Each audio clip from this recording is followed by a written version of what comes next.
നമ്മൾ ലോകവ്യാപകമായി കൃഷി ഇടങ്ങളിലൂടെ രാജ്യങ്ങളായിട്ട് മാറിയത്. അത് കഴിഞ്ഞിട്ട് എങ്ങനെയാണ് രാജ്യങ്ങൾ സാമ്രാജ്യങ്ങളായി മാറി.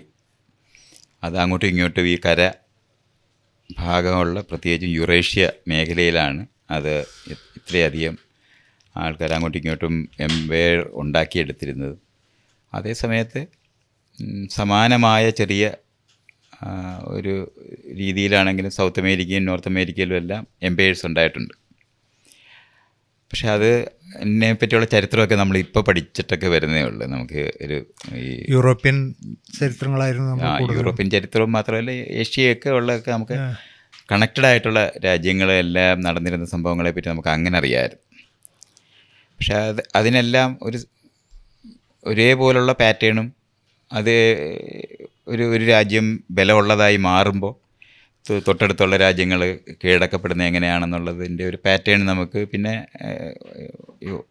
ഇത് പറഞ്ഞാൽ തേരോട്ടം എന്ന് നമ്മൾ പറയുന്ന വാക്കുകൾ ഉപയോഗിച്ചിട്ടായിരുന്നു ഒരറ്റത്തുനിന്ന് മറ്റേ അറ്റം വരെ. ഇപ്പോൾ അലക്സാണ്ടർ വരുന്നത്, അത് കഴിഞ്ഞിട്ട് അവിടെ തന്നെയുള്ള റോമിലുള്ള ജൂലിയസ് സീസറൊക്കെ ഉള്ള ഇവരെല്ലാം ചെങ്കിസ്ഖാനാണ് ഈ മംഗോളിയയിൽ നിന്ന് സ്പെയിൻ വരെ പോകുന്നുണ്ട്. അപ്പോൾ ഇങ്ങനത്തെ ഇപ്പോൾ ഇന്ത്യയിൽ തന്നെ നമുക്ക് എടുക്കുകയാണെന്നുണ്ടെങ്കിൽ അശോകൻ്റെയും ഒക്കെ ഭരണം, ഹർഷൻ്റെ ഭരണം, ഇതൊക്കെ അതുപോലെ തന്നെ സൗത്ത് രാജവംശങ്ങളുടെ ഉയർച്ച താഴ്ച ഇതിൻ്റെ ഒരു ഹിസ്റ്ററി ആയിരുന്നു നമുക്ക് ശരിക്കും ചരിത്രം നമുക്കറിയാവുന്ന. ലോകത്തിനകത്ത് ഇതുപോലുള്ള അത് ചെറിയ ചൈന തന്നെ ഒരു വലിയ രാജ്യമായിരുന്നു. അവിടെ തന്നെ ഹാൻസും ഒക്കെ ഉണ്ടായിരുന്ന അവരുടെ എല്ലാം കാലം. അതുപോലെ തന്നെ ജപ്പാനിൽ ചെറിയൊരു രാജ്യമാണെങ്കിലും അവിടുന്ന് ഇഷ്ടംപോലെ ചുറ്റുപാടുള്ള ചെറിയ രാജ്യങ്ങൾ മുഴുവൻ അവർ കീഴടക്കിയിട്ടുണ്ട്.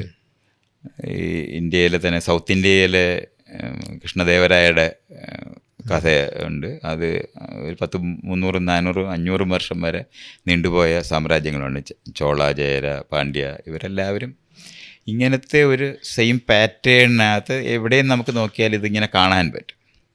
ഇതിൻ്റെ കണ്ടൻറ്റിനകത്ത് നമുക്ക് എപ്പോഴും നമുക്ക് കാണേണ്ടതെന്ന് പറയുന്നത് ഈ രാജ്യങ്ങളിനകത്ത് ശരിക്കും നമ്മൾ ഈ യുദ്ധം ചെയ്യാൻ പഠിച്ച ആളുകൾ അവർ സേനയായി പോയി ലോകം കീഴടക്കിയ കഥയാണ് നമുക്ക് അതുവരെ ഉണ്ടായിരുന്ന എല്ലാ നിലവാരത്തിലും അറിയാവുന്നത്.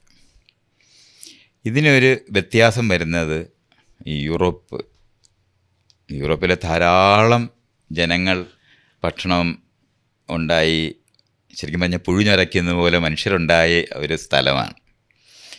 ആ കാലഘട്ടം മുഴുവനും നമുക്ക് ഇപ്പോൾ ചാൾസ് ഡിക്കൻസ് അല്ലെങ്കിൽ വിക്ടർ ഹ്യൂഗോ ഇങ്ങനെയുള്ള ആൾക്കാരുടെ നോവലൊക്കെ ഇങ്ങനെ വായിച്ചാൽ നമുക്ക് ഇങ്ങനെ കാണാം. നമുക്ക് ഇന്നിപ്പം നമ്മുടെ ബോംബെയൊക്കെ പറയുന്നത് പോലെ അല്ലെങ്കിൽ കൽക്കട്ട പറയുന്നത് പ്രധാന നഗരങ്ങളെ പോലെ തന്നെയായിരുന്നു ഈ ഫ്രാൻസിലുള്ള പാരീസ് ആയാലും ലണ്ടനിൽ എല്ലാം ഉണ്ടായിരുന്നു. ഈ സ്ഥലങ്ങളിൽ നിന്ന് 4 വഴിക്കും ജനങ്ങൾ നീങ്ങിത്തുടങ്ങുക എന്ന് പറയുന്നത് ചെറിയ വള്ളങ്ങളിനകത്തൊക്കെ ഈ കച്ചവടക്കാർ പോകുന്നവരുടെ ഒപ്പം പോവുക എന്ന് പറയുന്ന ഒരു രീതിയിലുള്ള ഒരു മൂവ്മെൻറ്റ് അതുവരെ ഉണ്ടായിരുന്ന ഇതിൽ നിന്ന് ഭിന്നമായിട്ട് ഉണ്ടാകുന്നുണ്ട്. ആ ഉണ്ടാകുന്നതാണ് പിന്നെ നമ്മൾ കാണുന്ന ഒരു വലിയ ഒരു വ്യത്യാസം. നമുക്ക് ശരിക്കും പറഞ്ഞാൽ അതുവരെ ഉണ്ടായിരുന്ന മനുഷ്യചരിത്രത്തിനകത്തെ ഈ യുദ്ധങ്ങൾ ചെയ്തിരുന്നത് പോലെയല്ല. മൈഗ്രേഷൻ എന്ന് പറയുന്നത് നമ്മൾ ആഫ്രിക്കയിൽ നിന്ന് ലോകം മുഴുവനും യാത്ര ചെയ്ത് എത്തിച്ചേരുന്നത് പോലെ ഒരു മൈഗ്രേഷൻ്റെ സ്വഭാവമുണ്ട്. ഈ അത്രയും പോപ്പുലേഷൻ ഉണ്ടാവുക, റിസോഴ്സിൻ്റെ ഒരു ക്രഞ്ച് വരികയൊക്കെ ചെയ്തിട്ടുണ്ടായ ആളുകൾ ഇങ്ങനെ ഒന്ന് ഡിസ്പേഴ്സ് ചെയ്ത് പോകുന്നത്. ആ ഒരു മൂവ്മെൻറ്റ് എന്ന് പറയുന്നതിന് വളരെ പ്രകടമായ ഒരു കാഴ്ച വ്യത്യാസം ഉണ്ടാക്കുന്ന ഒരു സ്ഥലമുണ്ട്. ഈ യൂറോപ്പിലുള്ള ആൾക്കാർ ആ ഭാഗത്ത് ജീവിക്കാൻ തുടങ്ങിയിട്ട് ആയിരക്കണക്കിന് വർഷമാകുകയും അവരെല്ലാം നല്ല വെളുത്ത ആൾക്കാരായി മാറുകയും അതേസമയത്ത് മറ്റ് സ്ഥലങ്ങളിലൊക്കെ ഉള്ള ആൾക്കാർ ഭൂമിത്തിരകയോട് ബന്ധപ്പെട്ട് നിൽക്കുന്ന ആൾക്കാരിലെ ഈ ആഫ്രിക്കയിൽ മുഴുവനും കറുത്തവരായിരുന്നു. ഈ ഏഷ്യയിലോട്ട് എത്തുമ്പോഴത്തേന് കറുത്തവർ കുറച്ച് ഒന്ന് ബ്രൗണിലേക്ക് വരുന്നുണ്ട്. പക്ഷേ സൈബീരിയ വഴി കാനഡ വഴി താഴോട്ട് സൗത്ത് അമേരിക്ക വരെ പോയവർ ഈ ആർട്ടിക്കിലെ ആയിരക്കണക്കിന് വർഷം ജീവിച്ചവരാണ് കാനഡയിൽ കടന്ന് താഴോട്ട് പോയത്. ആ താഴോട്ട് പോയവർ ശരിക്കും പറഞ്ഞാൽ നന്നായി വെളുത്തവർ പിന്നീട് അഡാപ്റ്റ് ചെയ്ത്, അതുകൊണ്ടാണ് നമ്മൾ ശരിക്കും പറഞ്ഞാൽ റെഡ് ഇന്ത്യൻസ് എന്ന് വിളിക്കുന്നിടത്ത് നമ്മൾ എത്തുന്നത് അങ്ങനെയാണ്. അവർ ശരിക്കും പറഞ്ഞാൽ വെളുത്തവർ കറക്കാനെന്ന് പോകുന്ന പ്രോസസ്സായിരുന്നു. ആ പ്രോസസ്സ് കൊണ്ടാണ് അവരുടെ കളറിന് ആ ലെവലിലുള്ള ചേഞ്ചസ് വരുന്നത്. അതേ സമയത്ത്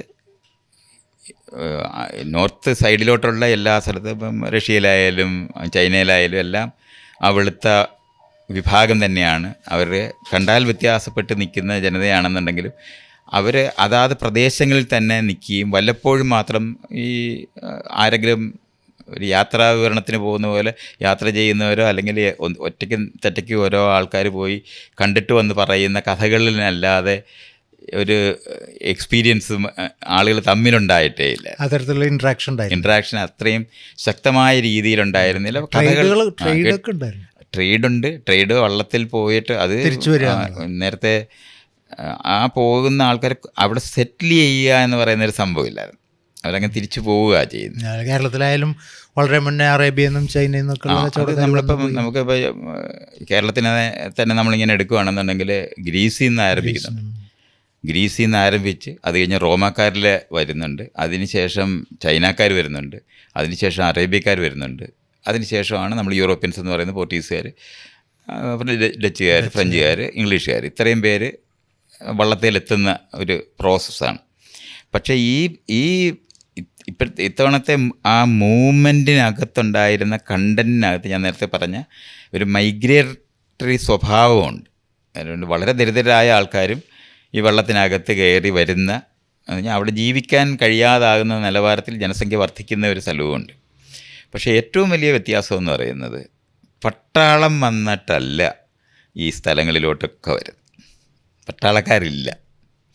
തോക്ക് കണ്ടുപിടിച്ചത് വലിയ ഒരു ചേഞ്ച് ഉണ്ടാക്കിയെന്ന് ഞാൻ നേരത്തെ പറഞ്ഞതുപോലെ, ആ തോക്കിൻ്റെ ഉപയോഗം കൊണ്ട് ഒരു വള്ളത്തിനകത്ത് 200-300 പേരായിരിക്കും ഏറ്റവും വലിയ വള്ളം പോലും അത്രയും പേരെയും കൊണ്ടായിരിക്കും വരുന്നത്. ഈ വരുന്നവർ ശരിക്കും പട്ടാളക്കാരല്ല വന്നിട്ടുള്ളത്.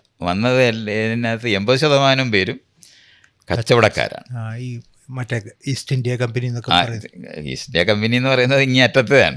എല്ലാം കച്ചവടക്കാരാണ്. ഞാൻ പറഞ്ഞ ട്രേഡേഴ്സാണ് ഇത്തവണ മൂവ് ചെയ്തത്. ഒപ്പം അവരോടൊപ്പം സാധാരണക്കാരായ അവിടുത്തെ സാധാരണക്കാരായ ആൾക്കാരാണ്. പക്ഷെ അവർ വളരെ ഡിഫറൻ്റായി വെളുത്ത തൊലിയുള്ള മനുഷ്യരാണ് വരുന്നത്. കാരണം കൊണ്ട് ഏറ്റവും ദരിദ്രനാണ് അവിടുന്ന് വരുന്നതെങ്കിലും ഈ നാട്ടിനകത്ത് അവർക്ക് സ്പെഷ്യാലിറ്റി ഉണ്ടെന്ന് എല്ലാവരും വിചാരിക്കുന്ന ഒരു സ്ഥലവും ഉണ്ടായി. ഒപ്പമാണ് ഈ തോക്കെന്ന് പറയുന്ന സാധനം. തോക്ക് നിർണീതമാണ്, ഡിറ്റർമിൻ ചെയ്ത് മനുഷ്യരുടെ ജീവിതത്തിനെ. അത് ആരാണോ പൊസസ് ചെയ്യുന്നവർക്ക് മറ്റുള്ളവരുടെ മേളിൽ ആധിപത്യത്തോടെ പെരുമാറാൻ കഴിയും. അപ്പോൾ ഈ വള്ളത്തിൽ ഇതുവരെ ഇത്തവണ വന്നിരിക്കുന്ന മുഴുവൻ കച്ചവടക്കാരാണ്. അവർ ഒരു രാജ്യത്ത് വന്ന് കച്ചവടം ചെയ്യണമെന്ന് ആഗ്രഹിച്ച് മാത്രമാണ് അവിടോട്ട് വന്നിട്ടുള്ളത്.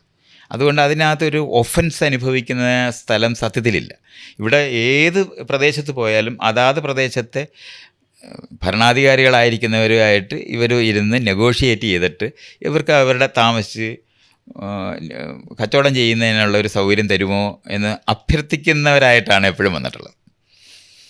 അപ്പോൾ അവരാ വരുന്ന രീതി കാരണം കൊണ്ട് ഒരു 100-150-200 വർഷം എടുത്തിട്ടാണ്. അപ്പോൾ തീരെ ഒഫൻസ് അനുഭവിച്ചിട്ടേ ഇല്ല ഈ ആളുകൾ. ഈ വരവ് കൊണ്ട് അവർക്ക് ഒരു പ്രദേശം, ഇപ്പോൾ നമുക്ക് ഇവിടെ തന്നെയൊക്കെ നോക്കിയാൽ മതി, എല്ലാ സ്ഥലത്തും ഒരു ചെറിയ സ്ഥലത്ത് ഒരു കോട്ടയുണ്ടാക്കി അതിനകത്ത് അവർ താമസിക്കുന്നുണ്ടാവും. പക്ഷേ അവിടെ അവർ ഈ മറ്റുള്ളവരുമായിട്ട് മിങ്കിൾ ചെയ്ത് 6 മാസം എടുക്കും. ട്രേഡ് വിൻഡ് അനുസരിച്ചിട്ടാണ് ഈ ആൾക്കാരുടെ വരവ്. 6 മാസത്തിന് ആദ്യത്തെ ഇങ്ങോട്ടുള്ള കിഴക്ക് ദിശയിലേക്കുള്ള കാറ്റുള്ള സമയത്ത് അവിടെ നിന്ന് വള്ളത്തെ കയറി വന്ന് മറ്റേ കാറ്റിനെ ആശ്രയിച്ചിട്ടേ ആയിരുന്നു യാത്ര. എന്നിട്ട് തിരിച്ച ട്രേഡ് വിൻഡ് പോകുമ്പോൾ ഏതാണ്ട് ഒരു 6 മാസത്തോളം എടുക്കും. ആ 6 മാസത്തിൽ തിരിച്ച് വിൻഡ് വീഴുമ്പോഴാണ് അവർ തിരിച്ചു പോകുന്നത്. ഈ 6 മാസം ഇവിടെ ഒരിടത്ത് എവിടെയെങ്കിലും താമസിച്ചിട്ടായിരിക്കും ഈ സാധനങ്ങളെല്ലാം കളക്ട് ചെയ്യുകയും അവരുടെ കയ്യിലിരിക്കുന്ന സാധനങ്ങൾ ഇവിടെ കൊടുക്കുകയൊക്കെ ചെയ്തിട്ട്. പക്ഷെ അത് ഒരു ഓവർ റൺ ചെയ്യുന്ന പട്ടാളത്തിലെ പട്ടാളക്കാർ വന്ന് കീഴടക്കുന്ന ഒരു അനുഭവവുമില്ലാതാണ് ഇവരിവിടെ താമസിച്ചിട്ടുള്ളത്. ഈ സാമ്രാജ്യം വികസിക്കുന്ന ഒരു രൂപത്തിൽ, അതുവരെ വികസിക്കുന്ന ഒരു രൂപത്തിലല്ല അത് ആ ഏരിയക്കകത്ത് ആദ്യമായിട്ട് ഒരു വശത്ത് കുറച്ച് ചെയ്തിട്ടുള്ളത് അമേരിക്ക പോയിട്ടാണ്. അവിടെ പോയിട്ട് ഇവിടുത്തെ രാജാവിന് വേണ്ടി ഞങ്ങൾ ഇത് ക്ലെയിം ചെയ്യുന്നു എന്നൊക്കെ യൂറോപ്പിലുള്ളവർ എഴുതുന്നുണ്ട്. പക്ഷേ ഇന്ത്യ വളരെ വികസിച്ച ഒരു സമൂഹമായിരുന്നു. ഏറ്റവും അന്നുണ്ടായിരുന്നതിൽ ഏറ്റവും വലിയ ധനമുള്ള സ്ഥലവുമായിരുന്നു. അത് കാരണം കൊണ്ട് ടോട്ടൽ ഇതിൻ്റെ അപ്പോൾ അത് കാരണം കൊണ്ട് തന്നെ ഇവിടെ വന്ന് ഇവരുമായിട്ട് ട്രേഡ് ചെയ്യുക എന്ന് പറഞ്ഞ് ഇന്ത്യയിലേക്ക് വരാൻ വേണ്ടി ശ്രമിച്ചിട്ട് അമേരിക്ക പോയതാണ്. അവിടെ ചെല്ലുമ്പം അവിടെ ആൾക്കാർ ഈ നിലവാരത്തിൽ വികസിച്ചിട്ടില്ലാത്തത് കാരണം കൊണ്ടാണ് അവിടെ ശരിക്കും കുറച്ച് അക്രമാസക്തമായിട്ടുള്ള നിലവാരത്തിൽ ഈ കൊളംബസിൻ്റെ കാലത്തുള്ള ആൾക്കാർ പെരുമാറുകയൊക്കെ ചെയ്ത് അതുകൊണ്ട് സ്പെയിനിൽ നിന്ന് പോയിട്ട് സൗത്ത് അമേരിക്കയിൽ കയ്യേറുന്ന രീതിയിൽ പെരുമാറുന്നതൊക്കെ. എന്നാലും ട്രേഡായിരുന്നു പ്രധാനമായി നിന്നിരുന്നത്. ഈ രാജ്യങ്ങൾ കീഴ്പ്പെടുത്തുക എന്നുള്ളതല്ല അന്ന് ആ രാജ്യം കീഴ്പ്പെടുത്തുക എന്ന് പറയുന്ന യുക്തിയില്ല. കാരണം അവർ ട്രേഡേഴ്സാണ്, ആളുകളുമായിട്ട് നെഗോഷിയേറ്റ് ചെയ്യുന്ന. അപ്പോൾ ചെറിയ ഒരു പ്രദേശത്ത് അവർ സെറ്റിൽമെൻറ്റ് ചെയ്തിട്ട് തുടർച്ചയായിട്ട് ഈ വള്ളത്തെ കയറി വരുന്നതിനെ പറ്റിയുള്ള യുക്തികളായിരുന്നു ഉണ്ടായിരുന്നത്. രണ്ട് കൊച്ചു രാജ്യങ്ങൾ തമ്മിലുള്ള ചെറിയ യുദ്ധങ്ങളിനകത്ത് നെഗോഷിയേറ്റേഴ്സായിട്ടാണ് ഇവർ നിൽക്കാൻ തുടങ്ങുന്നത്. അങ്ങനെയാണ് ഭരണകാര്യങ്ങളിനകത്തൊക്കെ. അപ്പോൾ ഇവരുടെ കയ്യിൽ കുറച്ച് പേരുടെ കയ്യിൽ തോക്കുമൊക്കെ ആയിട്ട് അപ്പോൾ ഈ ലോക്കലായിട്ടുള്ള ചെറിയ യുദ്ധങ്ങളിനകത്തല്ല ഇവർ പങ്കുചേരാൻ തുടങ്ങുന്നുണ്ട്. ആ പങ്കുചേരാൻ തുടങ്ങുന്നത് വഴിയാണ് ചില പ്രദേശങ്ങളൊക്കെ ഇവരുടെ കയ്യിലായിപ്പോകുന്നത്. അങ്ങനെയാണ് ഓരോ നാട്ടിനകത്ത് നമ്മളിപ്പം എല്ലാ സ്ഥലങ്ങളിലും പരിശോധിച്ച് നോക്കിയാൽ വളരെ പിന്നണിയിൽ നിന്നിരുന്ന രാജ്യങ്ങളിൽ മാത്രമാണ് അവർ ഡോമിനൻ്റായിട്ട് ആദ്യം പെരുമാറിയിട്ടുള്ളത്.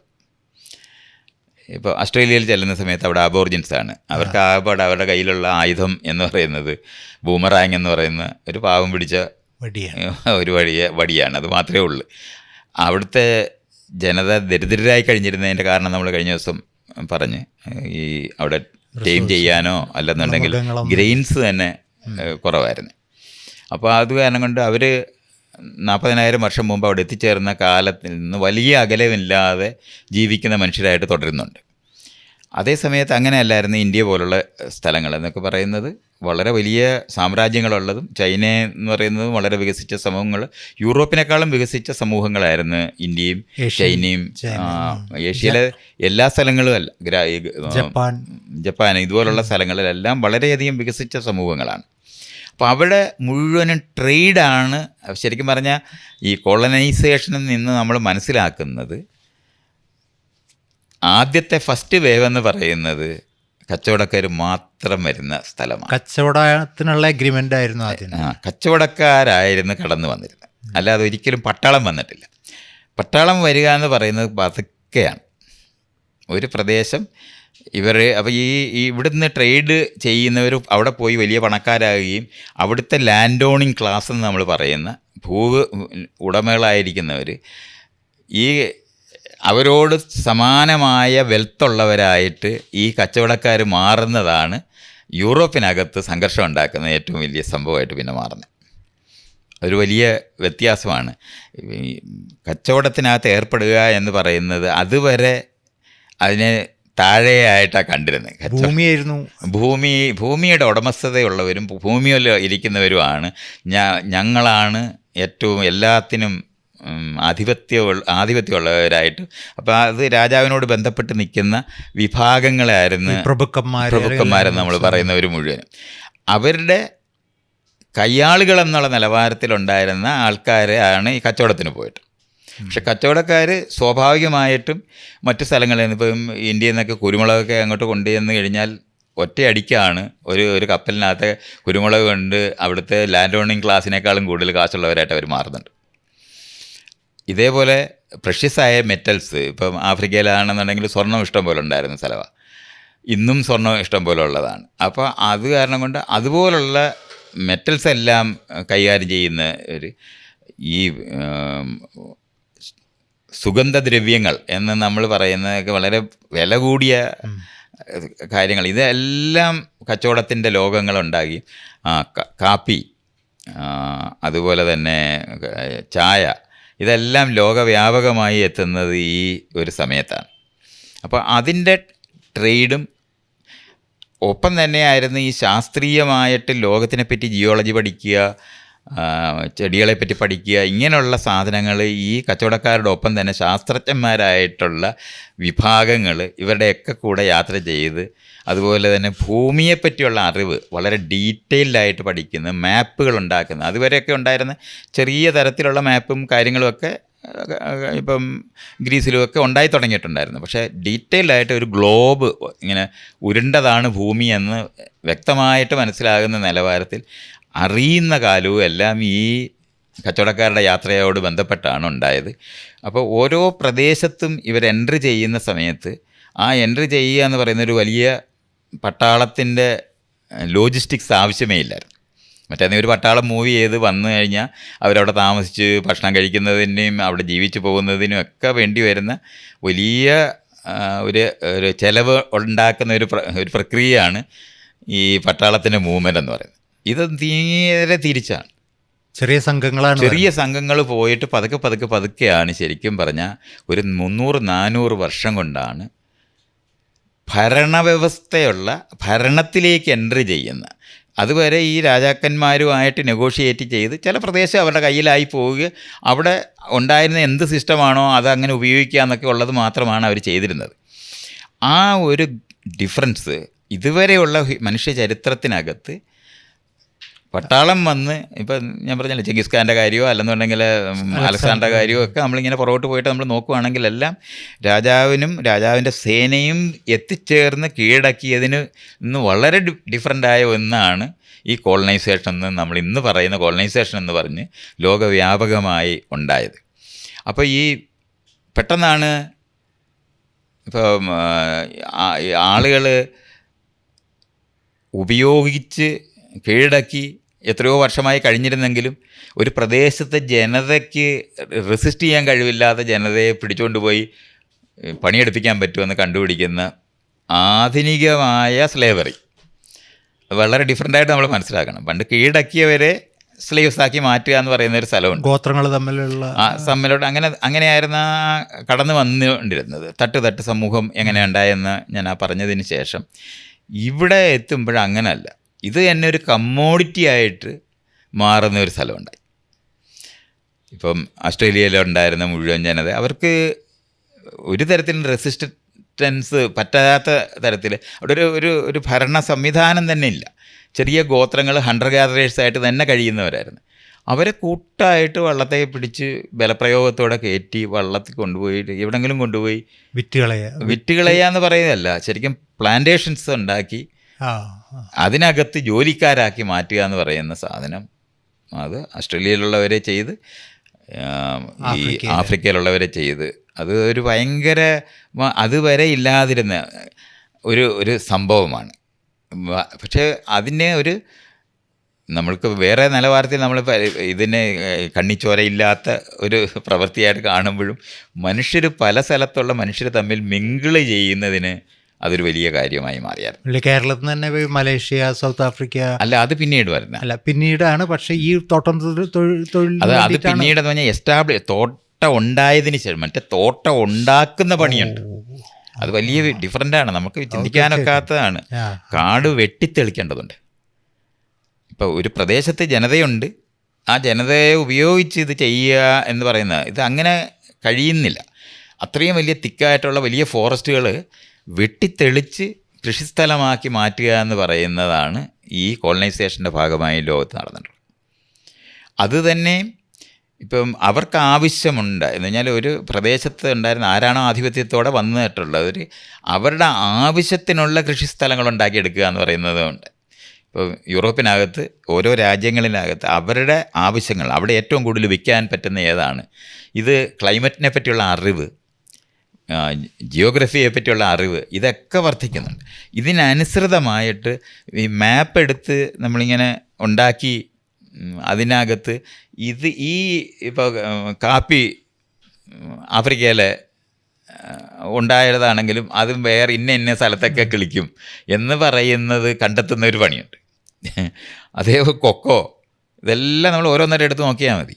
ഇന്നിപ്പം നമ്മൾക്കിപ്പം നമ്മുടെ രാജ്യത്തൊക്കെ നമ്മളിപ്പം ഉരുളക്കിഴങ്ങ് നമ്മുടെ നാട്ടിലുള്ളതാണെന്നുള്ള നിലവാരത്തിലാണ് നമ്മൾ. ഇപ്പോൾ വടക്കേ ഇന്ത്യക്കാരോട് ചോദിച്ചാൽ ആലു എന്ന് പറഞ്ഞാൽ അവരെ സംബന്ധിച്ചോളം ജീവിതത്തിൻ്റെ അവിടെ തന്നെ ഉള്ളതാണെന്നാണ് അവർ വിചാരിക്കുന്നത്.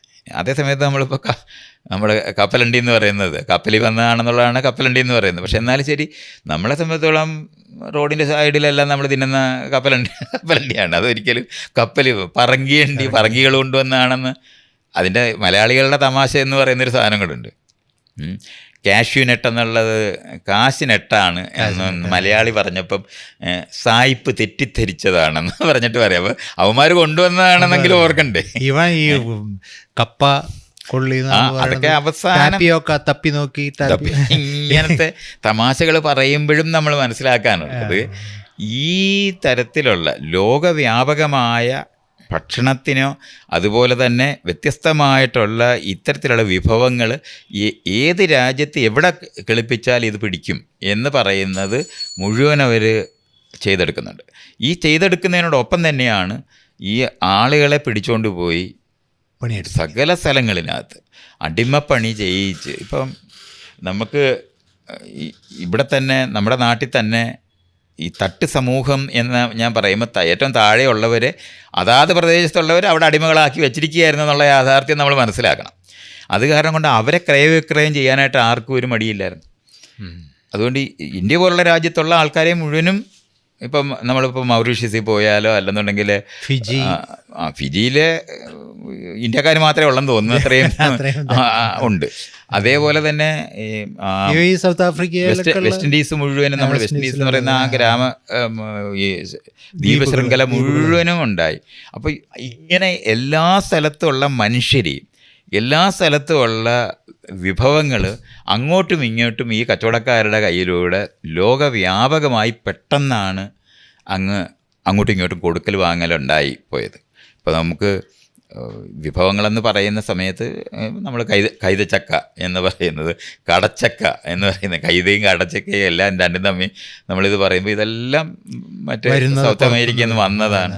അപ്പം അതുപോലെ മുഴുവൻ ഇന്ന് നമ്മൾ കാണുന്ന ഈ ഭക്ഷണത്തിനും അതേപോലെ തന്നെ ഇത്രയധികം പോപ്പുലേഷൻ ഇത്രയധികം ഇൻക്രീസ് ചെയ്യാനായിട്ടും ഒക്കെ കഴിയുന്ന നിലവാരത്തിൽ ലോകവ്യാപകമായി ഈ വസ്തുവകകൾ അങ്ങോട്ടും ഇങ്ങോട്ടും നീങ്ങിയത് ഈ കോളനൈസേഷനുമായിട്ട് ബന്ധപ്പെട്ടാണ്. ആ കോളനൈസേഷൻ എന്ന് പറയുന്നത് കച്ചവടക്കാരുടെ മുൻകൈയിലാണ് ഉണ്ടായതെന്നും നമ്മൾ കാണേണ്ടതുണ്ട്. അതുകൊണ്ട് അതിൻ്റെ ഗ്രോത്ത് വളരെ പതുക്കെയാണ്, ഓവർ റൺ ചെയ്യാതാണ് തുടങ്ങുന്നത്. അതിന് ശേഷമാണ് ഇപ്പം ഇവിടെ തന്നെ ഇപ്പം നമുക്ക് ഇന്ത്യയിലെടുക്കുകയാണെന്നുണ്ടെങ്കിൽ ബ്രിട്ടീഷുകാർക്കെതിരായിട്ടുള്ള ആദ്യത്തെ സമരത്തിന് ശേഷമാണ് ബ്രിട്ടീഷ് നേരിട്ട് അവിടുത്തെ ഗവൺമെൻറ് കാര്യങ്ങളിൽ ഇടപെടുന്നത്. അതുവരെ നമ്മൾ പക്ഷെ പഠിക്കുന്നത് ബ്രിട്ടീഷ് സാമ്രാജ്യത്തിൻ്റെ അധിനിവേശം, അങ്ങനെയാണ് നമ്മൾ പഠിക്കുന്നത്. പക്ഷെ സത്യത്തിൽ അങ്ങനെയല്ല. കച്ചവടത്തിന്റെ അവിടെ ഭയങ്കര യുദ്ധങ്ങൾ ഇവർ തമ്മിൽ നടക്കുന്നുണ്ട്. ഈ സ്പെയിനും ഫ്രാൻസും തമ്മിൽ യുദ്ധം നടക്കുന്നുണ്ട്, ഫ്രാൻസും ഇംഗ്ലണ്ടും തമ്മിൽ യുദ്ധം നടക്കുന്നുണ്ട്, ഡച്ചുകാർ തമ്മിൽ യുദ്ധം നടക്കുന്നുണ്ട്. ഈ നെഗോഷിയേഷനും ഇതിനകത്ത് നടക്കുന്നുണ്ട്. ഇപ്പം ഇവിടെ തന്നെ നമ്മൾ നോക്കിയാൽ ടിപ്പു സുൽത്താൻ ഫ്രഞ്ചുകാരുമായിട്ട് ചേർന്നിട്ടാണ് ബ്രിട്ടീഷുകാർക്കെതിരെ ചെയ്യുന്നത്. ഈ ഇവിടുത്തെ തൃശ്ശൂരുകാരനാണെന്നുണ്ടെങ്കിൽ ബ്രിട്ടീഷുകാരുടെ കൂടെ നിന്നിട്ടാണ് സമരം ചെയ്യുന്നത്. ഇതൊക്കെ നമ്മൾ കാണേണ്ടതുണ്ട്. അപ്പോൾ നമുക്ക് സാധാരണഗതിയിൽ മനസ്സിലാകാതെ പോകുന്ന ഒരു മൂവ്മെൻറ്റ് ഈ കോളനൈസേഷൻ എന്ന് നമ്മൾ ഇന്ന് വിളിക്കുന്ന സ്ഥലത്ത് ഉണ്ടായിട്ടുണ്ട്.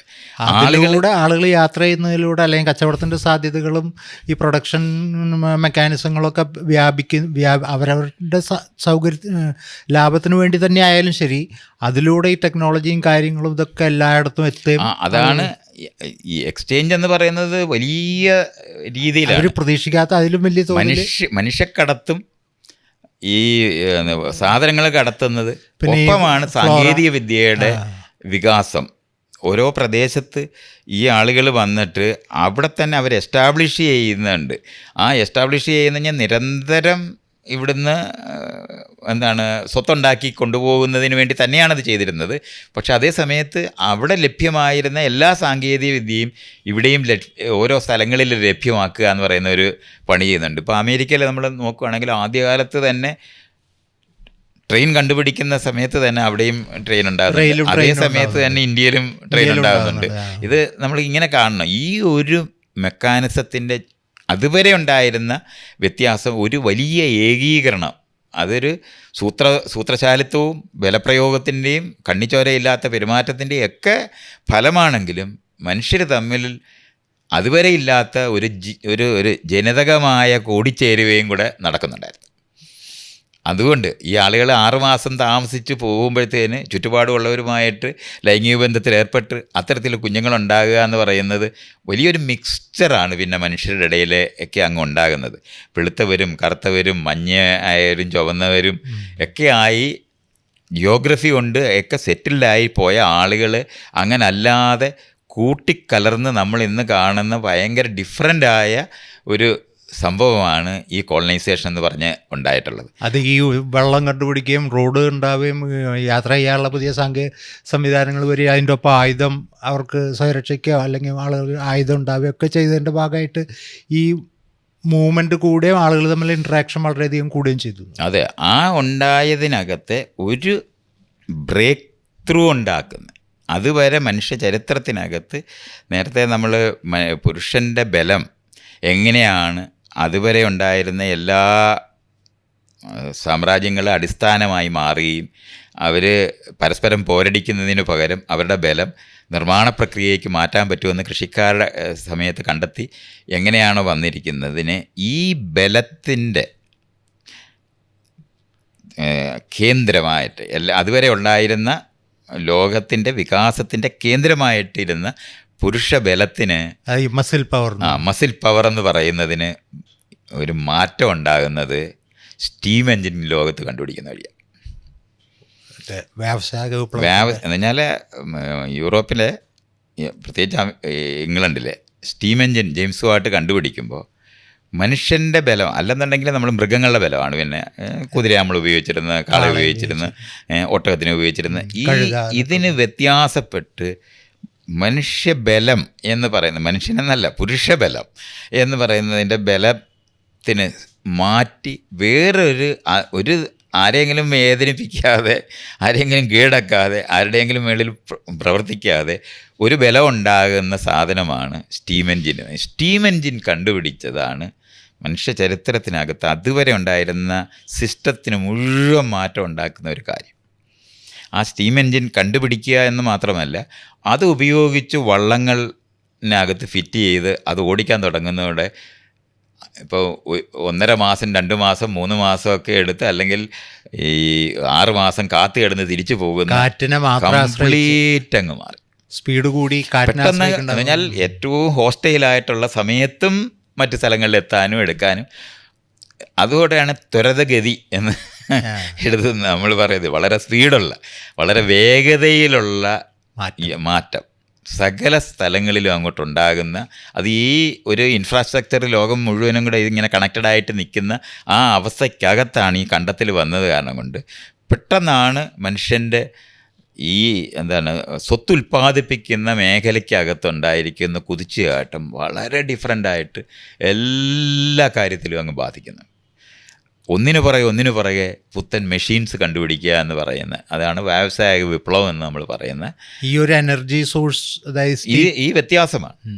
അതിന് ആ സ്റ്റീമിന് പകരമായിട്ട് പിന്നെ നമ്മൾ ഓയിൽ ആണ് റീപ്ലേസ് ചെയ്യുന്നത്. അത് അങ്ങോട്ട് വന്നതോടെ ചെറിയ ഞാൻ വെള്ളം തിളപ്പിച്ച് എടുക്കേണ്ട ഒരു കാര്യമില്ലാതെ വളരെ ചെറിയ കമ്പാർട്ട്മെൻറ്റിനകത്ത് ഇൻറ്റേർണൽ കമ്പസ്റ്റൻ എൻജിൻ എന്ന് പറയുന്നതാണ് രണ്ടാമത്തെ ഏറ്റവും വലിയ കണ്ടുപിടുത്തമായിട്ട് മനുഷ്യൻ്റെ ഹിസ്റ്ററി, മനുഷ്യൻ്റെ ജീവനും ജീവിതവും ലോകവും മാറ്റിക്കളഞ്ഞ ഒരു സംഭവമാണ്. അല്ലെങ്കിൽ ആ മാറ്റത്തിന് ത്വരിതഗതി വളരെ സ്പീഡാക്കി. മാത്രമല്ല ഒരു കപ്പലിനകത്ത് ഒരു സ്റ്റീം എൻജിൻ വെക്കുന്ന പോലെ, അല്ലെങ്കിൽ ഒരു ഫാക്ടറിയിൽ ഒരു സ്റ്റീം എൻജിൻ വെക്കുന്ന പോലെ അല്ല, ചെറിയ യൂണിറ്റായിട്ട് ഈ ഇതിനെ മുഴുവനും ഈ ശക്തിയെ മാറ്റാൻ പറ്റുന്ന, അങ്ങനെയാണ് നമ്മൾ കാർ കണ്ടുപിടിക്കുന്നത്, അതിന് തൊട്ടുപുറകെ തന്നെ പ്ലെയിൻ കണ്ടുപിടിക്കുന്നത്. ഇതൊക്കെ വളരെ അകലമില്ല. ബേസിക്കലി പണ്ട് നമ്മളൊരു പിച്ചാത്തി കണ്ടുപിടിച്ചതിൻ്റെ കഥ പറഞ്ഞു കഴിഞ്ഞാൽ പിന്നെ നമ്മളൊരു വെട്ടുകത്തി കണ്ടുപിടിക്കുന്നത് എത്രയോ നാളിന് ശേഷമായിരുന്നെന്നും ഒരു മൺമട്ടി കണ്ടുപിടിച്ചതിന് ശേഷം എത്രയോ നാളിന് ശേഷമാണ് നമ്മളൊരു ചെറിയ തോണ്ടി പോലത്തെ ഈ വരയ്ക്കുന്നത് അല്ലെങ്കിൽ കലപ്പ കണ്ടുപിടിച്ചതിനെ പറ്റിയൊക്കെയുള്ള ഇത് നമ്മൾ എടുക്കുന്ന സമയത്താണ് ഇത് കോൺസെൻട്രേറ്റഡ് ആയിട്ടുള്ള കണ്ടുപിടുത്തങ്ങളുടേതായിട്ടുള്ള ഒരു ഘോഷയാത്ര അങ്ങ് ഉണ്ടാകുക എന്ന് പറയുന്നതാണ് ഈ വ്യാവസായിക വിപ്ലവം എന്ന് പറയുന്നത്. അത് അങ്ങോട്ട് സംഭവിച്ച് കഴിയുന്നതോടെ എല്ലായിടത്തും കണക്ട് ചെയ്തിരിക്കുന്ന സമയവും കൂടെ ആയത് കാരണം കൊണ്ട് യൂറോപ്പിൽ മാത്രമായിട്ടല്ല ഈ വ്യവസായം നിൽക്കുന്നത്, എല്ലാ വികസിച്ച സ്ഥലങ്ങളിലും ഇത് വരാൻ തുടങ്ങി. ഇത് ഫാക്ടറി വരാൻ തുടങ്ങുക എന്ന് പറയുമ്പോൾ ഫാക്ടറിയിലുള്ള ഒരു പണിയും അതുവരെയുള്ള ആൾക്കാർക്ക് അറിയുന്ന പണിയല്ല. ഇതാണ് അതിനകത്ത് നമ്മൾ ആദ്യം മനസ്സിലാക്കേണ്ടത്. വേറൊരു സെറ്റ് ഓഫ് സ്കിൽസ് ആവശ്യമുള്ള കംപ്ലീറ്റ് ഡിഫറെൻ്റ് ആയ സ്കിൽസാണ്. ഇതാണ് ഈ വ്യത്യാസം. അപ്പം സ്കില്ല് പഠിക്കുക എന്ന് പറയുന്നതിന് പണ്ടാണെന്നെങ്കിൽ കൃഷിക്കാരുടെ കുടുംബത്തിൽ ജനിച്ചാൽ നിങ്ങൾ കൃഷി പഠിക്കും, നിങ്ങൾ ആശാരിയുടെ വീട്ടിൽ ജനിച്ചാൽ നിങ്ങൾ മരപ്പണി പഠിക്കും, നിങ്ങൾ കൊശവൻ്റെ വീട്ടിൽ ജനിച്ചാൽ നിങ്ങൾ മൺപാത്രം ഉണ്ടാക്കാൻ പഠിക്കും. ഇങ്ങനെ കുലത്തൊഴിലെന്ന് നമ്മൾ പറഞ്ഞിരുന്നതും കൃഷി എന്ന് പറയുന്നതും പഠിക്കുക എന്ന് പറയുന്നത് എവിടെയാണോ നമ്മൾ ജനിച്ച് വളരുന്നത് അവിടെ തന്നെയാണ് പഠിച്ചത്. അവരവരുടെ വീട്ടിലാണ് സകല അറിവും പ്രായമായവർ അറിവ് തരുന്നു എന്ന് പറയുന്ന നിലവാരത്തിലാണ് ആകെ ഉണ്ടായിരുന്ന അറിവ് എന്നല്ല കീഴടക്കാനുള്ള അറിവ് തന്നിരുന്നത്. അമ്പലവും പള്ളിയും നമ്മൾ സെമിനാരികളെ പറ്റിയും മദ്രസകളെ പറ്റിയും മതപാഠശാലകളെ പറ്റിയും ഒക്കെ നമ്മൾ പറയുന്ന ആ കാലഘട്ടത്തിനകത്തൊക്കെ ആളുകളെ കൃത്യമായി ഒരു സിസ്റ്റത്തിനകത്ത് എങ്ങനെയാണ് പെരുമാറണമെന്ന് പഠിപ്പിക്കുന്ന അനുസരണം പഠിപ്പിക്കുന്ന കേന്ദ്രങ്ങളായിട്ട് എങ്ങനെ മാറിയിരുന്നു എന്നുള്ള കാര്യം നമ്മൾ നേരത്തെ പറഞ്ഞു കഴിഞ്ഞിട്ടുള്ള. അതിൽ നിന്ന് ഭിന്നമായി പുതിയ ഒരു സെറ്റ് ഓഫ് ഐഡിയയും സെറ്റ് ഓഫ് രീതികളും ആശയങ്ങളും ഉണ്ടാകുന്നതല്ല, ഈ സ്കിൽസ് ഉണ്ടാക്കുന്നതിന് വേണ്ടി വന്ന് ഫാക്ടറി വന്നപ്പോൾ ഫാക്ടറി വരിക എന്ന് പറയുന്നത് ഇപ്പോൾ ഒരു പ്രദേശത്ത്, ഇപ്പോൾ യൂറോപ്പിൽ നമ്മളൊരു പ്രദേശം എടുത്ത് അവിടെ ഒരു ഫാക്ടറി ഉണ്ടാക്കുന്നു. ഫാക്ടറിയിൽ പണിയാൻ ആളെ വേണം. ആരെ കിട്ടും? എല്ലാവരും ഈ തട്ടുതട്ടായിട്ടുള്ള എല്ലാവർക്കും രാവിലെ തൊട്ട് വൈകുന്നേരം വരെ പണിയുള്ളവരാണ് ലോകത്തുള്ള മനുഷ്യർ മുഴുവൻ. അത് നമ്മൾ വിചാരിക്കുന്നത് ഈ പണി എടുക്കാതെ ആൾക്കാർ അങ്ങനെയല്ല. ഒന്നീ അടിമയായിരിക്കും, അല്ലെങ്കിൽ അടിയാളരായിരിക്കും. ഏതെങ്കിലും ഒരു ഭാഗത്ത് പണിയെടുക്കാനായി അടിയാളരായ കിടക്കുന്ന മനുഷ്യരെ ഉള്ളു. അപ്പോൾ ഭൂമിയിൽ പണിയെടുക്കുന്നവർ അവർ ഉണരുമ്പോൾ പണി തുടങ്ങിയാൽ എല്ലാവരും ഉറങ്ങുന്ന സമയത്ത് പണി നിൽക്കുന്നവരെ പണി തന്നെ. പണിയില്ലാത്ത ഒരാളുമില്ലാത്ത, അല്ലെന്നുണ്ടെങ്കിൽ ഇനി കൃഷിയൊന്നും ആരംഭിച്ചിട്ടില്ലാത്ത സമൂഹത്തിലാണെന്നുണ്ടെങ്കിൽ ഹണ്ടർ ഗാദറേഴ്സായിട്ട് അവർ പിന്നെ ഈ നിലവാരത്തിൽ ഒരു അറിവും ഇല്ലാതെ എങ്ങനെങ്കിലും ജീവിക്കുന്നവരായിട്ട് മാത്രമാണ്, സബ്സിസ്റ്റൻസ് ലെവലിൽ ജീവിക്കുന്നവർ മാത്രമാണ്. അവരുടെ എണ്ണം വളരെ കുറവാണ്. അത് വളരെ കുറച്ച്. അത് എല്ലാ സ്ഥലങ്ങളിലും കുറേശ്ശെയായിട്ട് അവരിങ്ങനെ എന്ന് പറഞ്ഞാൽ കൃഷിയിലേക്ക് കടന്ന് ഒരിടത്ത് സെറ്റിൽ ചെയ്തെങ്കിൽ മാത്രമേ ഈ ഇൻ്റഗ്രേഷൻ നടക്കത്തുള്ളൂ. അത് നടക്കാതിരിക്കുന്ന ജനങ്ങളെല്ലാം അങ്ങനെ തന്നെ കിടക്കുന്നുണ്ട്. അപ്പോൾ ഇങ്ങനെ നിന്നിരുന്ന സ്ഥലത്തു നിന്ന് ഫാക്ടറിയിലേക്ക് ആളിനെ വേണം എന്ന് വരുമ്പോൾ ഫാക്ടറി ഉണ്ടാക്കാൻ പോകുന്ന ആളുകളെ സംബന്ധിച്ചോളം ആ ജോലിക്കാരെ തേടി പിടിച്ച് കൊണ്ടുവരണം. അപ്പോൾ എല്ലാവരുടെയും ജീവിതം നിർണ്ണയിക്കപ്പെട്ട ജീവിതമാണ്. നിങ്ങൾ ഏത് തട്ടിനകത്താണോ അവിടെ തന്നെ ജീവിക്കാൻ വേണ്ടിയാണ് നിങ്ങളെ രൂപപ്പെടുത്തുന്നത്. കുട്ടിക്കാലം തൊട്ട് ഈ പറയുന്ന അനുസരണയും അച്ചടക്കവും പഠിപ്പിച്ച് നിങ്ങളിങ്ങനെ ജീവിക്കണമെന്നും നിങ്ങൾക്ക് വിധിക്കപ്പെട്ട തൊഴിൽ വിധിക്കപ്പെട്ട്, അതാണ് ശരിക്കും പറഞ്ഞ ഫേറ്റിൻ്റെ പ്രൊഡക്ഷനായിട്ടാണ്. വിധിയിൽ വിശ്വസിപ്പിച്ചിട്ട് നിങ്ങൾ എങ്ങനെയാണ് ജീവിക്കേണ്ടതെന്ന് പഠിപ്പിച്ച് അതിനനുസരിച്ചിട്ട് വളർത്തിയ ആൾക്കാരെ കൊണ്ട് വേണം ഫാക്ടറിയിലേക്ക് കൊണ്ടുവരാൻ. അപ്പോൾ ഈ യൂറോപ്പിലുണ്ടായ ഒരു സംഭവം ഞാൻ നേരത്തെ പറഞ്ഞ ഇഷ്ടംപോലെ ആൾക്കാരുണ്ടായിട്ട് ആ ആളുകളെ അക്കോമഡേറ്റ് ചെയ്യാൻ കഴിയാതിരിക്കുന്ന ഒരു നിമിഷമുണ്ട്. അതുകൊണ്ട് പണിയുള്ളവർക്ക് അല്ലാത്തവരെ പുറത്താക്കപ്പെട്ടു പോകുന്ന ആൾക്കാരായിട്ട് നിൽക്കുന്ന പോലാണ്. ആ നിൽക്കുന്ന സമയത്തും കൂടെയാണ് ഇത് സംഭവിക്കുന്നത്. അപ്പോൾ ഈ എല്ലാ തട്ടിലുമുള്ള ആളുകളെ വിളിച്ചു കൊണ്ടുവരിക എന്ന് പറയുന്നത്, അന്ന് അതിന് ഈ നമ്മൾ കങ്കാണിമാരെന്ന് നമ്മളിവിടെ പറയുന്ന നിലവാരത്തിൽ ജോലിക്കാരെ സംഘടിപ്പിച്ചുകൊണ്ട് വരുന്നതിന് ഏതെങ്കിലും നിലവാരത്തിൽ പ്രലോഭനങ്ങളൊക്കെ കൊടുത്ത് അവിടെ പോയാൽ ഭയങ്കര ഗുണമാണെന്ന് പറഞ്ഞ് പല വിഭാഗത്തിലുള്ള, അവിടെയാണ് ആദ്യമായിട്ട് നമ്മൾ മനസ്സിലാക്കാനുള്ളത്, തട്ട് ബ്രേക്ക് ചെയ്ത് ഈ ഹെറാർക്കിക്കലായിട്ടുള്ള തട്ട് സമൂഹം, ശ്രേണീബദ്ധം എന്നാണ് അതിന് നമ്മൾ സംസ്കൃതത്തിൽ പറയുന്നത്. അങ്ങനത്തെ സമൂഹം ഹെറാർക്കിക്കലായിട്ട് നിങ്ങൾ കൃഷിപ്പണിക്കാർ കൃഷിപ്പണി ചെയ്യണം, കുലത്തൊഴിലുകാർ കുലത്തൊഴിൽ ചെയ്യണം, ഭൂവുടമകളായിട്ട് തുടരണം, ഇങ്ങനെ കൃത്യമായ ജീവിതം നിർണ്ണയിക്കുന്നിടത്തു നിന്ന് ഭിന്നമായിട്ട് പുതിയ സ്കിൽ സെറ്റുള്ള ഒരു വിഭാഗത്തിനെ ഉണ്ടാക്കിയെടുക്കണം. ഇതിനാളെ പിടിച്ചുകൊണ്ട് വന്നാൽ അവരെ തിരിച്ചു വിടാനൊക്കത്തില്ല, കാരണം ഇവർക്ക് ട്രെയിനിങ് കൊടുക്കണം. ഈ ട്രെയിനിങ് കൊടുക്കാനായിട്ട് തുടങ്ങുന്ന സമയത്താണ് ചരിത്രത്തിൽ ആദ്യമായിട്ട് അതുവരെ മതത്തിനോട് അടിസ്ഥാനപ്പെടുത്തി രാജാവിൻ്റെ ഭരണത്തിന് കീഴ്പ്പെട്ട് നിൽക്കാൻ പഠിപ്പിക്കുന്ന മതപാഠശാലകളിൽ നിന്ന് ഭിന്നമായിട്ട് ആദ്യമായിട്ട് നമ്മൾ ഈ പറയുന്ന സ്കൂൾ എന്ന് പറയുന്ന പബ്ലിക് സ്കൂൾ എന്ന് പറയുന്ന സാധനം ചരിത്രത്തിൽ ആരംഭിക്കുന്ന ഫാക്ടറിക്ക് ചുറ്റിനുമാണ്. ഫാക്ടറിയിൽ തൊഴിലെടുക്കാൻ ആവശ്യമായ സ്കില്ലുകൾ പഠിപ്പിക്കുന്നത്. ഇത് അതുവരെ പരമ്പരാഗതമായി വീടുകളിൽ നിന്ന് കിട്ടിയിരിക്കുന്ന ഒരറിവും കൊണ്ട് ഇവിടെ എത്താനൊക്കത്തില്ല. അപ്പോൾ ഈ വരുന്ന ആളുകൾ ഇവിടെ താമസിക്കാൻ നിർബന്ധിക്കപ്പെടുന്നുണ്ട്. കാരണം അവർ തിരിച്ചു പോയി വീട്ടിൽ പോയിട്ട് ഇത് പഠിക്കാനൊക്കെ, കാരണം ഫാക്ടറി ഉള്ളിടത്ത് തന്നെ ഇവർ നിൽക്കണം.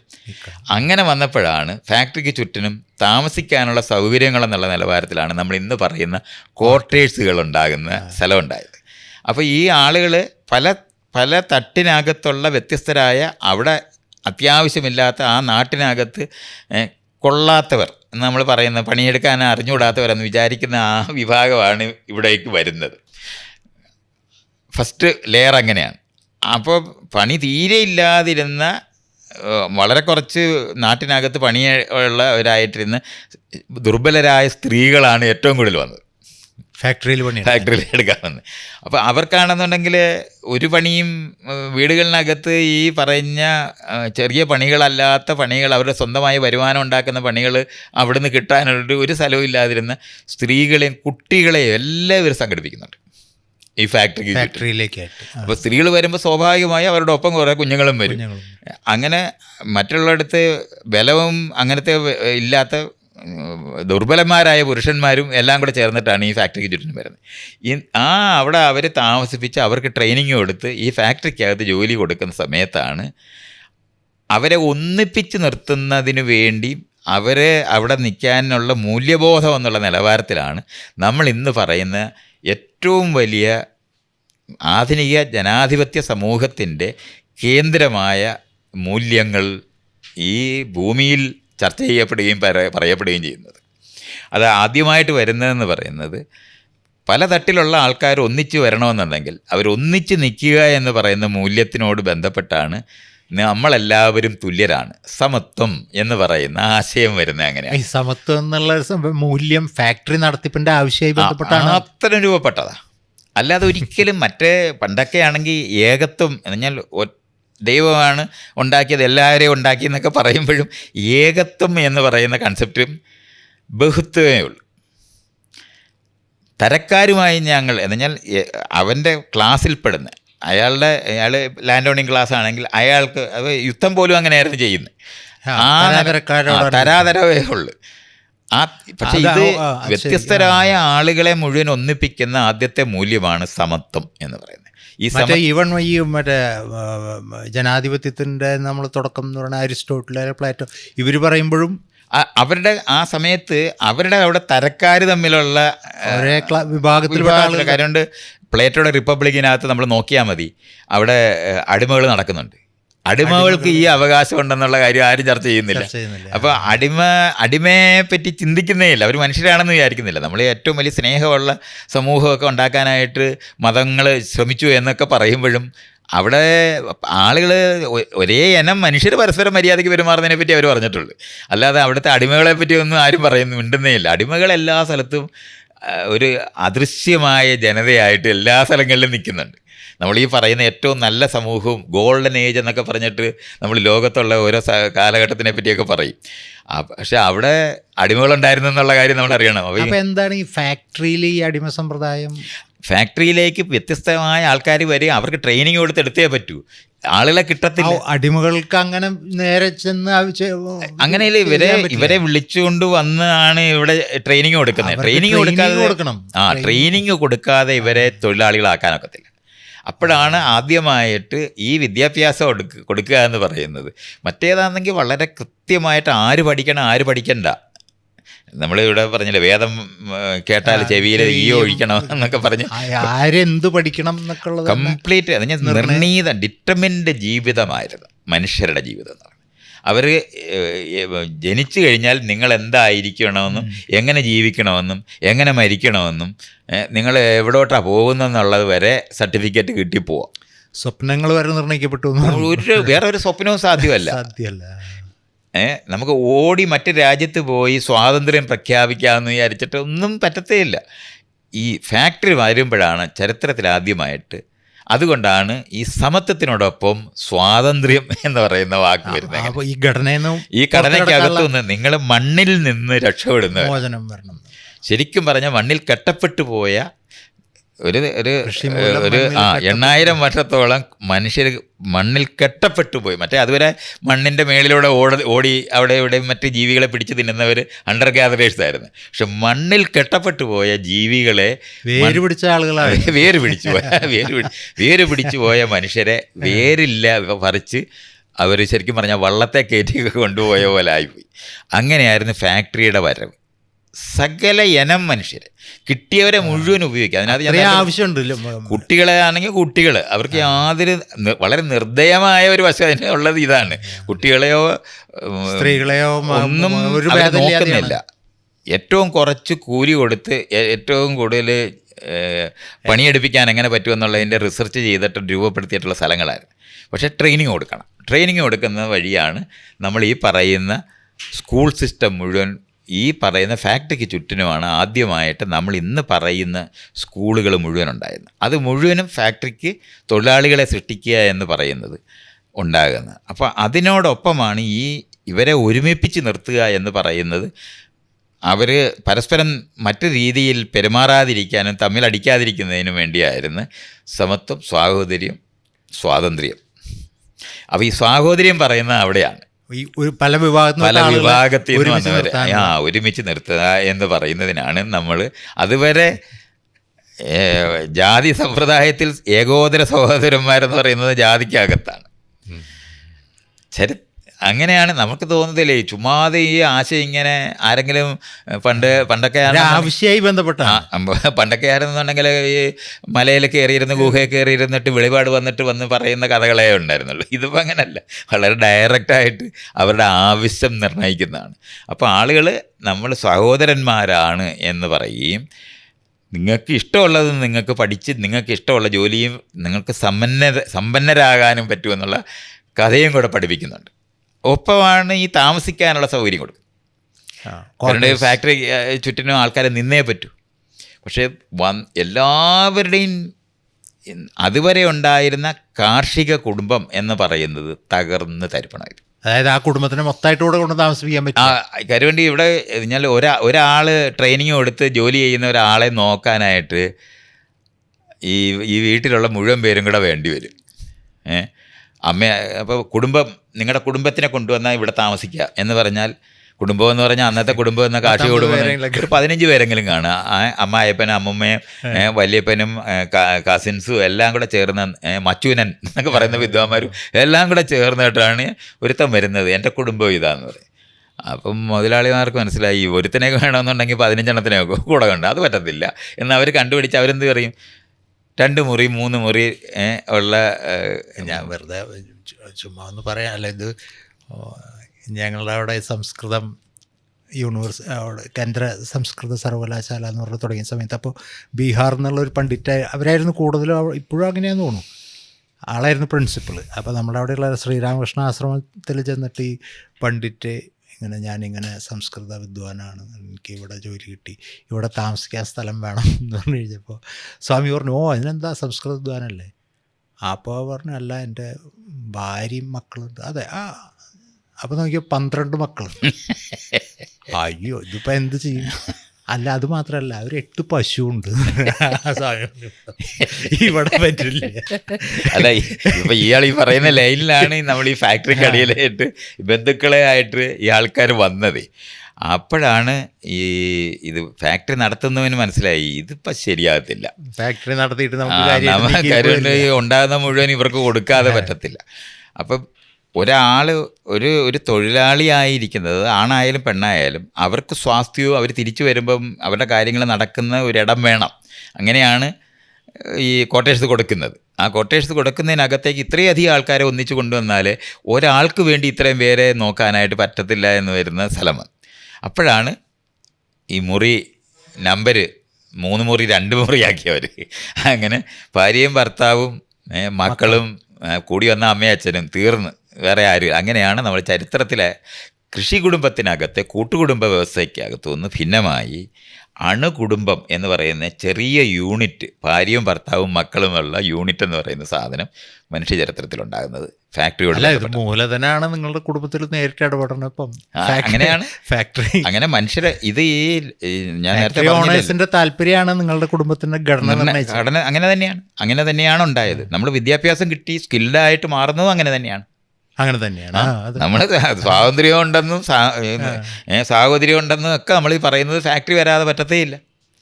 ഫാക്ടറി മുതലാളിമാരുടെ ആവശ്യമായിട്ട് ബന്ധപ്പെട്ടാണ് നമ്മൾ ഈ പറയുന്ന ഇത്രയും വലിയ എന്നാൽ മൂല്യബോധങ്ങളെല്ലാം നമ്മൾ ഇന്ന് പറയുന്ന ഈ മൂല്യങ്ങൾ മുഴുവനും ഫാക്ടറിയോട് ബന്ധപ്പെടാതെ ഒരു കാലത്തും ഉണ്ടാകത്തില്ല.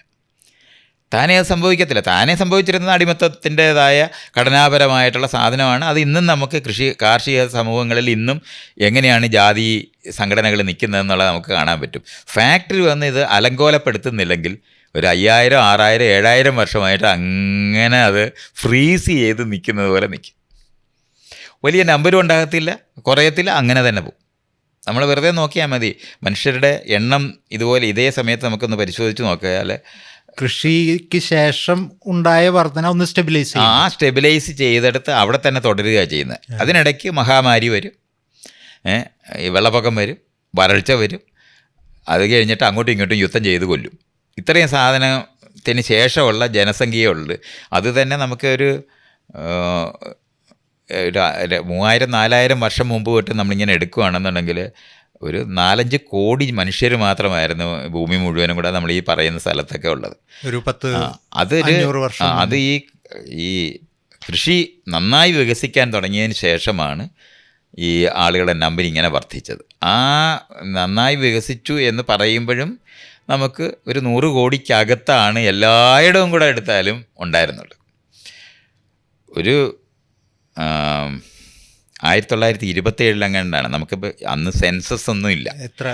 നമ്മൾ അസംഷൻസാണ് പല. അത് തന്നെയും ഇപ്പം യൂറോപ്പിലുള്ള രാജ്യങ്ങളിലുള്ള ജനസംഖ്യകളെ അവരുടെ കണക്കൊക്കെ എടുക്കുന്നതെന്ന് പറയുന്നത് ഈ പള്ളിയായിട്ട് ബന്ധപ്പെട്ട് അവിടെ മരിക്കുകയും ജനിക്കുകയും ചെയ്യുമ്പം എൻട്രി ചെയ്തിരുന്നതിനെ കണക്ക് വെച്ചിട്ടാണ് അതിൽ നിന്നാണ് എക്സ്ട്രാപോളേറ്റ് ചെയ്യുന്നത് മറ്റ് സ്ഥലങ്ങളിനകത്ത്. അപ്പോൾ ഭക്ഷണം ഇത്ര ഉണ്ടാകുകയാണെങ്കിൽ ഇത്ര കുട്ടികൾ വരെ നിൽക്കാൻ പറ്റും എന്ന് കണ്ടെത്തി അത്തരത്തിലുള്ള അസംഷൻസ് ഉള്ള കണക്കുകൾ തന്നെയായിരുന്നു അന്ന് ഉണ്ടാക്കിയിരുന്നത്. എന്നാലും നമുക്ക് 1927 ആയപ്പോഴത്തേന് ഒരുവിധമുള്ള സ്ഥലങ്ങളിലെല്ലാം ഈ ഭരണ വ്യവസ്ഥയൊക്കെ ഒരു ഏകദേശം യൂറോപ്പിലുള്ള ആൾക്കാരുടെ കണക്ഷനോട് ഉപയോഗിച്ച് നമുക്കുണ്ടാക്കുകയും അതിനകത്ത് സെൻസസ് ഉണ്ടാക്കാനും ഒക്കെ കഴിയുന്ന സമയത്ത് ഇപ്പോൾ ഇന്ത്യയിൽ തന്നെ 1901 ആദ്യത്തെ സെൻസസ് നടക്കുന്നത്. അപ്പോൾ അതുപോലുള്ള കണക്കിലെല്ലാം വെച്ച് 200 കോടി ജനം ഉണ്ടായത് 100 വർഷം മുമ്പ്. 100 വർഷം ആയിട്ടില്ല, 27 200 കോടി ജനം എന്ന് പറയുന്നത്. അപ്പോൾ ഇതൊക്കെ ഇതുപോലെ നമ്മളത് മനസ്സിലാക്കണം. നമ്മളിങ്ങനെ പണ്ടേ ഇതുപോലെ എല്ലായിടത്തും ഇത്രയധികം ജനങ്ങളുണ്ടായിരുന്നു എന്നൊക്കെ ഉള്ള വിചാരത്തിലൊക്കെ ആൾക്കാർ എന്നും ഇങ്ങനെ ആയിരുന്നു എന്ന് തോന്നിപ്പോകുന്ന പോലെയൊക്കെയാണ് നമ്മൾ സംസാരിക്കുന്നതൊക്കെ. ഓരോ സ്ഥലങ്ങളിലൊക്കെ ചെന്നാൽ വളരെ കുറച്ച് ആൾക്കാർ മാത്രമേ ഉണ്ടായിരുന്നുള്ളൂ. നേരത്തെ ഈ രോഗം വരികയൊക്കെ ചെയ്തു കഴിഞ്ഞാൽ ബ്ലോക്ക് അങ്ങ് ചത്തുപോകും. അതിനകത്ത് കുറച്ച് പേര് രക്ഷപ്പെടുന്ന ജനിതകമായ ബലം കൊണ്ട് മാത്രം രക്ഷപ്പെടുന്നവർ മാത്രമേ നിലനിൽക്കുക പോലും ഉണ്ടായിരുന്നുള്ളൂ. അപ്പോൾ ഇങ്ങനത്തെ മൂവ്മെൻറ്റും കാര്യങ്ങളും മനസ്സിലാക്കുന്നതിനോടൊപ്പം തന്നെ നമുക്ക് കാണേണ്ടത് ഈ ഫാക്ടറി വരുമ്പോഴാണ് മനുഷ്യ ചരിത്രത്തിനകത്ത് അതുവരെ ഇല്ലാതിരിക്കുന്ന നിലവാരത്തിൽ ഒരു ഇൻ്റഗ്രേഷൻ നടക്കുകയും ആ ഇൻ്റഗ്രേഷൻ നടക്കുന്നതിനോടൊപ്പം തന്നെ ഈ പറയുന്ന പുത്തൻ മൂല്യങ്ങൾ, സ്വാതന്ത്ര്യം, സമത്വം, സാഹോദര്യം എന്ന് പറയുന്ന ആശയം, അത് ശരിക്കും പറഞ്ഞാൽ അത് മുദ്രാവാക്യം പോലെ ഉന്നയിക്കപ്പെട്ട ഒരു സ്ഥലമെന്ന് പറയുന്നത് ഫ്രാൻസിലാണ് ഉണ്ടാകുന്നത്. അതിന് ഇത് വന്ന് പക്ഷെ നമ്മൾ അവിടുത്തെ വിപ്ലവത്തിൻ്റെ കോണ്ടെക്സ്റ്റിലേക്കാണ് അതങ്ങനെ. വിപ്ലവം എന്ന് പറയുന്നത് ഈ ആശയം രൂപപ്പെടുന്നത് ഇത്രയും കോൺക്രീറ്റ് ആയിട്ടുള്ള ഒരു ഫാക്ടറിക്ക് ചുറ്റിനും ഉണ്ടായിട്ടുള്ള ജനങ്ങളിൽ നിന്നാണ് ഇത് രൂപപ്പെട്ടതെന്ന് നമ്മൾ അറിയേണ്ടതുണ്ട്. അതുപോലെ തന്നെ പുരുഷ ബലത്തിനെ റീപ്ലേസ് ചെയ്യുന്ന നിലവാരത്തിൽ ഈ മെഷീൻസിൻ്റെ വരവാണ് ഉണ്ടാകുന്നത്. എല്ലാ സ്ഥലങ്ങളിനകത്തേക്കും അതുവരെ ഫാക്ടറിയിൽ ജോലി ചെയ്തുകൊണ്ടിരിക്കുന്നവരെ അസിസ്റ്റ് ചെയ്യുന്ന തരത്തിലായിരുന്നു ഈ മെഷീൻസ് വരുന്നത്. ഇപ്പം നമ്മൾ തറി നെയ്യുന്ന അതിന് മെഷീൻ ഉപയോഗിച്ചിട്ട് അത് ഫ്ലൈയിങ് ജെന്നി എന്നൊക്കെ പറയുന്ന നിലവാരത്തിലെ കണ്ടുപിടുത്തങ്ങൾ, പവർ ലൂം ഉണ്ടാകുന്നത്, അതൊക്കെ ഉണ്ടാകുന്ന സമയത്ത് പ്രൊഡക്ഷൻ അങ്ങ് ഇൻക്രീസ് ചെയ്യാൻ തുടങ്ങി. ഇത് എല്ലാ സ്ഥലങ്ങളിലും ഈ ഓയിലിൻ്റെ സ്റ്റീമിന് പകരം ഓയിൽ ഉപയോഗിച്ച് ഇൻറ്റേർണൽ കമ്പസ്റ്റൻ എൻജിൻ എന്ന് പറയുന്നത് കണ്ടുപിടിക്കുന്നതോടെ പുരുഷന്മാരെ നമ്പി എന്ന് പറഞ്ഞാൽ അവരെ കേന്ദ്രത്തിൽ നിർത്തി അവരുടെ ബലം ഉപയോഗിച്ച് ചെയ്തുകൊണ്ടിരുന്ന എല്ലാ പണി, അതേപോലെ തന്നെ ഈ മൃഗങ്ങളെ ഉപയോഗിച്ച് ചെയ്തുകൊണ്ടിരുന്ന മുഴുവനും ഇതെല്ലാം പതുക്കെ മെഷീനിലേക്ക് റീപ്ലേസ് ചെയ്യുന്ന ഒരു പ്രോസസ്സാണ് പിന്നെ അങ്ങോട്ട് സംഭവിക്കുന്നത്. മെഷീൻ ഓപ്പറേറ്റ് ചെയ്യുന്നവരിലായിട്ട് അതിന് ഈ മസിൽ പവർ ആവശ്യമില്ല, അവിടെ ആവശ്യമില്ല, സ്കില്ല് അവിടെ, അതാണ് അതിനകത്തെ കേന്ദ്രം മനസ്സിലാക്കേണ്ടത്. പുരുഷൻ്റെ ബലത്തിന് പകരം സ്കില്ല്, ചാതുര്യം, കരവിരുത് എന്നൊക്കെ നമ്മൾ പറയുന്ന സ്കിൽ സെറ്റിലേക്ക് കംപ്ലീറ്റ് ലോകത്തിൻ്റെ സിസ്റ്റം മാറുന്നുണ്ട്. അത് ആർക്ക് വേണമെങ്കിലും അക്വയർ ചെയ്യാം. അത് അവിടെയാണ് അതുവരെ ഉണ്ടായിരുന്ന സ്ത്രീ പുരുഷ ബന്ധത്തിനെയും കുട്ടികളെയും ഒക്കെ അങ്ങ് അവരുടെ ബന്ധങ്ങൾ അതുവരെ ഉണ്ടായിരുന്ന എല്ലാ സിസ്റ്റവും ബ്രേക്ക് ചെയ്യുന്നത് അങ്ങനെയാണ്. നമുക്ക് ഒരേ സമയത്ത് ഈ സമത്വം, സാഹോദര്യം, സ്വാതന്ത്ര്യം എന്ന് വരുന്ന സമയത്ത് ഈ ഭരണവ്യവസ്ഥ എന്ന് പറയുന്നത് മാറേണ്ടതുണ്ടെന്നും മറ്റേതാണെങ്കിൽ ഏതെങ്കിലും തരത്തിലൊരു രാജാവിനെ കേന്ദ്രമായിട്ട് വെച്ചിട്ടായിരുന്നു നമ്മൾ ചിന്തിച്ചിരുന്നത്. ഭരിക്കുക എന്ന് പറഞ്ഞാൽ ഒരു ലീഡർ ഉണ്ടാകണം, അല്ലാതെ നമുക്കിത് ചെയ്യാൻ ഒക്കത്തില്ല എന്നൊക്കെ വിചാരിക്കുന്ന സ്ഥലത്തായിരുന്നു അതുവരെ നിന്നിരുന്നത്. നമ്മൾ ഈ രക്ഷകനെ കാത്തിരിക്കുന്ന അത് മുഴുവനും രാജാവ് വന്നിട്ടാണ്. അതുകൊണ്ടായിരുന്നു അതുവരെ ഉണ്ടായിരുന്ന ഒരു രാജ്യം വേറെ രാജ്യത്തിനെ കീഴ്പ്പെടുത്തിയാൽ ഇവിടുത്തെ ജനത കീഴ്പ്പെടുത്തിയ രാജാവിനോട് പരമാവധി അങ്ങ് കൂറ് പ്രഖ്യാപിക്കുക ചെയ്തിരുന്നത്. ഒരിക്കലും ആ ലെവലിൽ റെസിസ്റ്റൻസ് ഇല്ല. കാരണം രാജാവിനെ രാജാവ് മാറ്റുന്നു എന്നുള്ളതല്ലാതെ ജനങ്ങളെ സംബന്ധിച്ചോളം എപ്പോഴും അവിടെ ഒരു രാജാവുണ്ട്. ആ രാജാവാകട്ടെ ആരാണ്? ദൈവത്തിൻ്റെ പ്രതിനിധിയാണ്. ഇങ്ങനെയായിരുന്നു പഠിപ്പിച്ചിരുന്നത്. ഇല്ലാത്ത അവസ്ഥയാണ് സങ്കല്പിക്കാൻ കഴിയുക. അതാണ് ഏറ്റവും മോശമാണെന്ന് പഠിപ്പിക്കുന്നത്. നമ്മളെ വളരെ കൊതുക് ഊറ്റുന്ന പോലെ നമ്മുടെ സകല കഴിവ് ഊറ്റിക്കൊണ്ടിരിക്കുന്നതാണ് ഈ രാജാവെന്ന് നമ്മൾ കാണുന്നില്ല. രക്ഷകനായിട്ടായിരുന്നു കാണിക്കുന്നത്. അതായിരുന്നു പഠിപ്പിച്ചിരുന്നത്. കുട്ടിക്കാലം തൊട്ട് പഠിപ്പിക്കുന്നതാണ്. നിങ്ങൾ എന്താണ് ചെയ്യുന്നത് അത് ചെയ്യുകയാണ്, അതാണ് നിങ്ങളുടെ ധർമ്മമെന്ന് പഠിപ്പിച്ചിരുന്ന ആ യുക്തികൾക്കകത്തു നിന്ന് ഒരു വലിയ ബ്രേക്കാണ് ഈ ഫാക്ടറി ഉണ്ടാക്കുന്നതും. ആ ഫാക്ടറിയോട് ബന്ധപ്പെട്ട് ഇത്തരത്തിലുള്ള സകല പുത്തൻ ആശയങ്ങൾ വരികയും പുരുഷൻ്റെ ബലത്തിന് പകരമായിട്ട് ഈ സ്കിൽ സെറ്റ് വരികയും ചെയ്തതോടെ ഏതാളിനും സ്കിൽഫുള്ളായി മാറിക്കഴിഞ്ഞാൽ അവർക്കെല്ലാം പണിയുണ്ടാകുകയും ആ പണിയെന്ന് പറയുന്നത് ആദ്യകാലത്ത് 16 മണിക്കൂർ 17 മണിക്കൂർ ഈ പാടത്ത് പണിയെടുക്കുന്ന പോലത്തെ പണിയായിരുന്നു. ആ പണിക്കകത്തുനിന്ന് റെഗുലേഷൻസ് ആവശ്യമാണെന്നും ഈ ആളുകൾ ജീവിച്ചിരിക്കേണ്ടത്, കാരണം സ്കില്ല് ആയിരിക്കുന്ന ഒരു ലേബർ ചത്തുപോയാൽ ഭയങ്കര നഷ്ടമാണ്. അത്ര ഇൻവെസ്റ്റ്മെന്റ് അവിടെ പോവും. അങ്ങനെയാണ് തൊഴിലാളികളായിരിക്കുന്ന എന്ന് പറഞ്ഞാൽ ഫാക്ടറി തൊഴിലാളികൾ, അല്ലാതെ കാർഷിക തൊഴിലാളികളല്ല. ഫാക്ടറിയിലുണ്ടാകുന്ന തൊഴിലാളികൾ നിലനിൽക്കേണ്ട ആവശ്യം ഈ ഫാക്ടറിക്ക് ഓണർക്ക് ഉണ്ടായി വരുന്നു എന്ന് പറയുന്നിടത്താണ് ആദ്യമായിട്ട് അവരുടെ ജീവിതത്തിൻ്റെ നിലവാരം നിലനിർത്തുന്ന നിലവാരത്തിലുള്ള ക്വാർട്ടേഴ്സ് കൊടുക്കുക എന്ന് പറയുന്നതും. അതിനകത്ത് ആദ്യത്തെ സമരം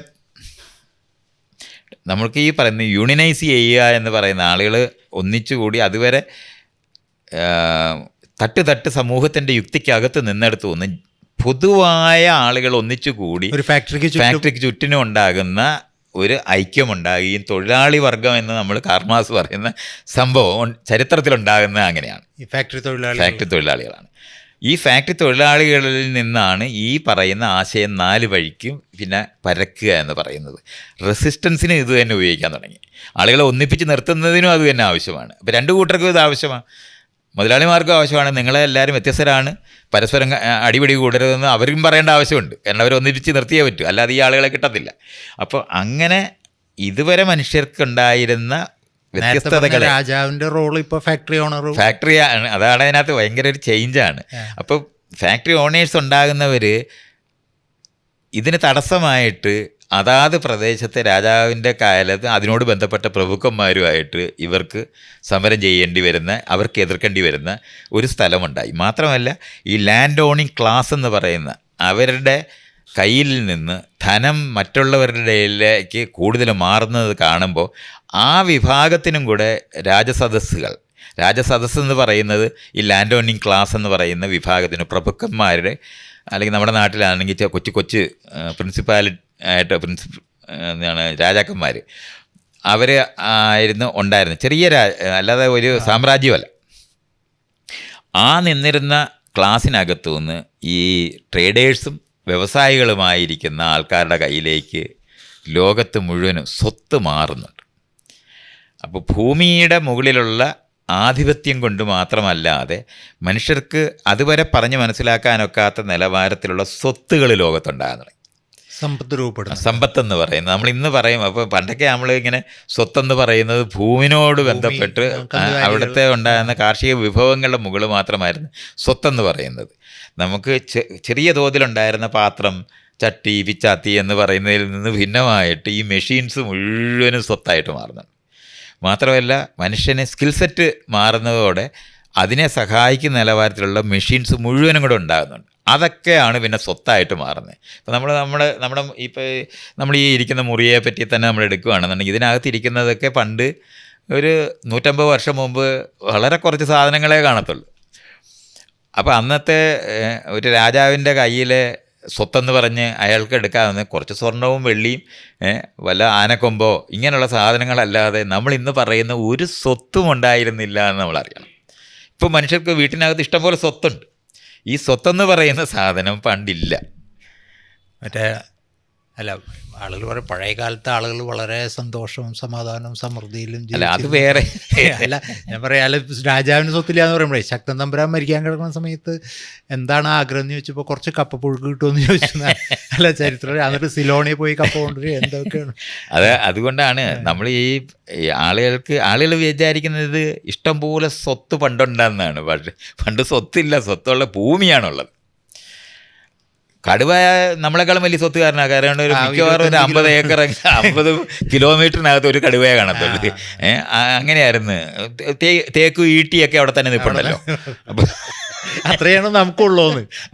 നമുക്ക് അത്രയില്ല, നമുക്ക് 2 തെങ്ങേ കാണത്തുള്ളൂ. അല്ല അതല്ല, കടുവയ്ക്ക് എങ്ങനെയാണോ തേക്കും വീട്ടിയൊക്കെ അത്രയും അന്നത്തെ രാജാക്കന്മാരുടെ സ്വത്ത് അങ്ങനെയാണ്. അത്രേ തന്നെയുള്ളൂ. കടുവയ്ക്ക് എങ്ങനെയാണോ തേക്ക് വീട്ടി അതുപോലെയാണ്. അപ്പം നമ്മൾ അതുപോലെ ഒന്ന് മനസ്സിലാക്കേണ്ടതുണ്ട്. അപ്പം നമ്മൾ ഇന്ന് നമുക്കുണ്ടായിരിക്കുന്ന സ്വത്തെന്ന് പറയുന്നത് ഫാക്ടറിയോട് ബന്ധപ്പെട്ട് രൂപപ്പെട്ടു വന്നതാണെന്ന് അറിയേണ്ടതുണ്ട്. അപ്പം ആ സമയത്താണ് ഈ ആശയങ്ങളും ഈ സാർവത്രിക വിദ്യാഭ്യാസം എന്ന് നമ്മളിന്ന് പറയുന്ന നിലവാരത്തിൽ എല്ലായിടവും ഉണ്ടാകുന്നത്. മറ്റത് ഇനി നമുക്ക് ആ കോളനൈസേഷനകത്ത് ഒരു ഈ കോളനൈസേഷൻ്റെ ഭരണ സംവിധാനത്തിന് അവിടെ നിൽക്കുന്ന സിസ്റ്റങ്ങൾ ഉപയോഗിച്ച് ഭരിക്കാൻ പറ്റുമെന്നുള്ളത് കണ്ടെത്തുന്നത് എന്നുണ്ടെങ്കിൽ അസിസ്റ്റൻസ് എന്നുള്ള നിലവാരത്തിൽ മാത്രമാണ് ഈ കോളനൈസേഷൻ സ്ഥലങ്ങളിൽ മുഴുവനും അവർ ചെയ്തിട്ടുള്ളത്. അത് ഇതുപോലെ നമ്മൾ കാണണം. എവിടെയാണോ ഫാക്ടറികളൊക്കെ കൃത്യമായിട്ടുണ്ടായ സ്ഥലത്ത് മാത്രമാണ് ഇത്തരത്തിലുള്ള വികാസം മുന്നോട്ട് നിൽക്കുന്നെങ്കിലും മറ്റ് സ്ഥലങ്ങളിലേക്ക് എത്തുമ്പോൾ ഇപ്പോൾ ഇന്ത്യയിലൊക്കെ തന്നെ വടക്കേ ഇന്ത്യയിലെ സെമിന്ദാരി സിസ്റ്റം, റെയ്ത്തുവാരി സിസ്റ്റം എന്നൊക്കെ നമ്മൾ പറയുന്ന സാധനം അങ്ങനെ തന്നെ നിലനിർത്തിയിട്ടുള്ള ബ്രിട്ടീഷുകാരും ഫ്രഞ്ചുകാരും ഇതൊന്നും തൊട്ടിട്ടേ ഇല്ല. അവരത് ഉപയോഗിച്ച് ടാക്സ് എങ്ങനെ കളക്ട് ചെയ്യാൻ പറ്റുമെന്നായിരുന്നു റിസർച്ച് ചെയ്യുന്നത്.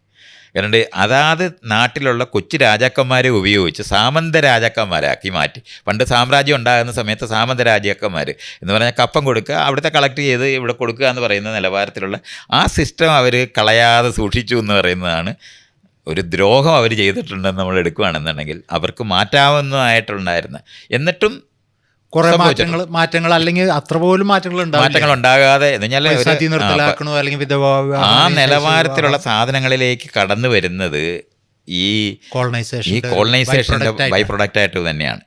അത് നമ്മൾ അങ്ങനെ തന്നെ മനസ്സിലാക്കേണ്ടതുണ്ട്.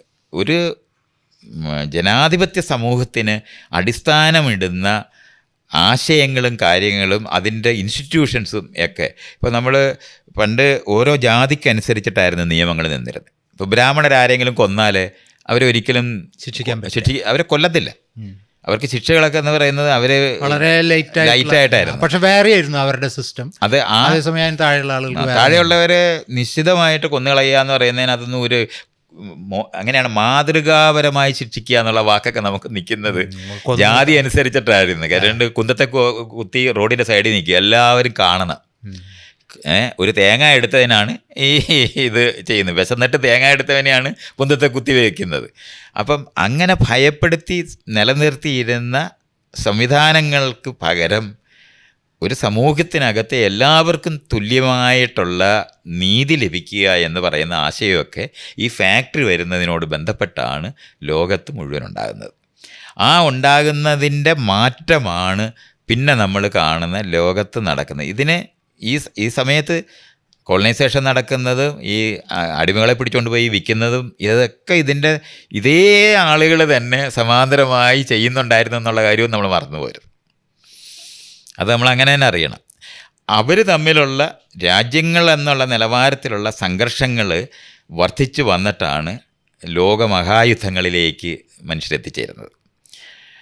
ഈ കോളനൈസേഷൻ്റെ ആരാണ് ഏറ്റവും കൂടുതൽ എക്സ്പ്ലോയിറ്റ് ചെയ്യുന്നതിന് ഓരോ രാജ്യം പിടിക്കാനായിട്ട് തീരുമാനം. അതുവരെ കടന്നു വന്ന കച്ചവടക്കാർക്ക് പകരം രാജ്യങ്ങളിലെ പ്രതിനിധികൾ എല്ലാ സ്ഥലങ്ങളിലേക്കും വരുന്നുണ്ട്. അപ്പോൾ മെയിനായിട്ട് കോളനൈസ് ചെയ്ത രാജ്യം ബ്രിട്ടീഷ് അല്ലെങ്കിൽ സ്പെയിൻ അല്ലെങ്കിൽ പോർച്ചുഗൽ, ഇവർ സ്ഥലങ്ങൾ പിടിക്കുന്നതായി ബന്ധപ്പെട്ടിട്ടുള്ള ഒരു സംഘർഷം. അവർ ആദ്യത്തെ ട്രിപ്പ് കഴിഞ്ഞപ്പോഴത്തേന് ഈ രാജാക്കന്മാർ അവർക്ക് മനസ്സിലായി ഇവിടുന്ന് സ്വത്ത് ഈ അതാത് രാജ്യത്തെ എക്സ്പ്ലോയിറ്റേഷനേക്കാളും വലിയ സ്വത്ത് മറ്റിടത്തു നിന്ന് കൊണ്ടുവരാൻ പറ്റുമെന്ന് മനസ്സിലാക്കുമ്പോഴാണ് ഗവൺമെൻറ്റുകളുടെ ഡയറക്റ്റായിട്ടുള്ള ഇടപെടലുകൾ ബാക്കി രാജ്യങ്ങളിലെ ആഫ്രിക്കയിലായാലും സൗത്ത് അമേരിക്കയിലായാലും ഏഷ്യയിലായാലും എല്ലാം നടക്കുന്നത്.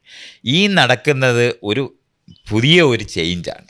അപ്പോൾ ഒരേ സമയത്ത് തന്നെ യൂറോപ്പ് എന്ന് പറയുന്ന എവിടെയാണോ ഇത് ആരംഭിക്കുന്നത്, ഫാക്ടറികളൊക്കെ ആരംഭിക്കുന്ന സ്ഥലങ്ങളിലുണ്ടായിരിക്കുന്ന മൂല്യബോധം അവിടുത്തെ ജനതയ്ക്ക് നൽകിക്കൊണ്ടിരിക്കുമ്പോൾ അവിടെ ജനാധിപത്യത്തിൻ്റേതായിട്ടുള്ള പല കാര്യങ്ങൾ പഠിക്കുകയും ചെയ്തുകൊണ്ടിരിക്കുന്ന സമയത്ത് തന്നെ അതിൻ്റെ കോളനിക്കകത്ത് ഇതിന് തീരെ നിരക്കാത്ത നിലവാരത്തിലുള്ള ഭരണ സംവിധാനമാണ് രൂപപ്പെടുന്നത്. അതിൻ്റെ അലയൊലി ഇവിടെ വരുന്നുണ്ട്. മറ്റ് സ്ഥലങ്ങളിലുള്ള ഈ ആശയങ്ങളൊക്കെ വരുന്നുണ്ട്. പക്ഷേ സിസ്റ്റം എന്ന് പറയുന്ന നിലവാരത്തിൽ ഇതിങ്ങനെ തന്നെ തുടരുന്നു എന്നുള്ളതും നമ്മൾ ഇതുപോലെ തന്നെ കാണേണ്ടതാണ്. ഒരേ സമയത്ത് തന്നെ മോചനത്തിൻ്റെ മണ്ണിൽ കെട്ടപ്പെട്ട് മനുഷ്യരെ ഫാക്ടറിയിലൂടെ പുത്തൻ സ്വന്തം വ്യക്തിത്വമുള്ള സ്വന്തമായി വ്യക്തിഗതമായ അറിവും കഴിവുമുള്ള മനുഷ്യരെ സൃഷ്ടിക്കുന്ന പ്രോസസ്സ് ഒരു വശത്ത് നടക്കുമ്പോൾ തന്നെയും സിസ്റ്റമാറ്റിക്കായിട്ട് എക്സ്പ്ലോയിറ്റ് ചെയ്യുന്നതിനുള്ള സിദ്ധാന്തങ്ങളും ഈ കോളനൈസേഷനകത്തൂടെ വരുന്നുണ്ട്. വിദ്യാഭ്യാസം കൊടുക്കുമ്പോൾ രാഷ്ട്രീയ അവബോധം വരാതെ വിദ്യാഭ്യാസം എങ്ങനെ കൊടുക്കണം, സ്കില്ല് മാത്രം. ഇന്നും നമ്മുടെ സ്കൂൾ സിസ്റ്റത്തിനകത്ത് രാഷ്ട്രീയം പാടില്ല എന്ന് ആൾക്കാർ പറയുന്നത് ബ്രിട്ടീഷുകാർ ആരംഭിച്ചതാണ്. അവർ രാഷ്ട്രീയ ബോധം ഉണ്ടായിപ്പോയാൽ അവരുടെ ഭരണം നടക്കാൻ തടസ്സമായിട്ട് വരുമെന്ന് അറിയുന്നതുകൊണ്ടാണ് അവർ ഇതെടുത്ത് കളഞ്ഞത്. അതുവരെ രാഷ്ട്രീയമേ ഇല്ല ജനങ്ങൾക്ക്. രാജാക്കന്മാർ സേന ഉപയോഗിച്ച് ഭരിക്കുന്നു എന്നുള്ളതല്ലാതെ ഇല്ല. പക്ഷേ ജനാധിപത്യം രണ്ട് രീതിയിൽ വികസിക്കുന്ന യൂറോപ്പിൽ എന്തുകൊണ്ട് ഇത്രയധികം മാറ്റം വരികയും ഇവിടെ നമ്മളെപ്പോലുള്ള രാജ്യങ്ങളിൽ ആ നിലവാരത്തിൽ മാറ്റം വരാതിരിക്കുന്നെന്ന് പറയുന്നത് ഈ ട്രെയിനിങ്ങിലെ ഫാക്ടറിയിലേക്ക് ആവശ്യമായിട്ട് വന്ന ട്രെയിനിങ് കൊടുക്കുന്നതിലെ വ്യത്യാസമാണ്. വ്യത്യാസമാണ്. അത് വളരെ കൃത്യമായിട്ട് ഇപ്പോൾ ഇന്ത്യയിൽ നിന്ന് ഇംഗ്ലണ്ടിൽ പോയി പഠിച്ചവരാണ് ഇവിടെ വന്നിട്ട് ഈ രാഷ്ട്രീയ സമരം മുഴുവൻ നയിച്ചിട്ടുള്ളത്.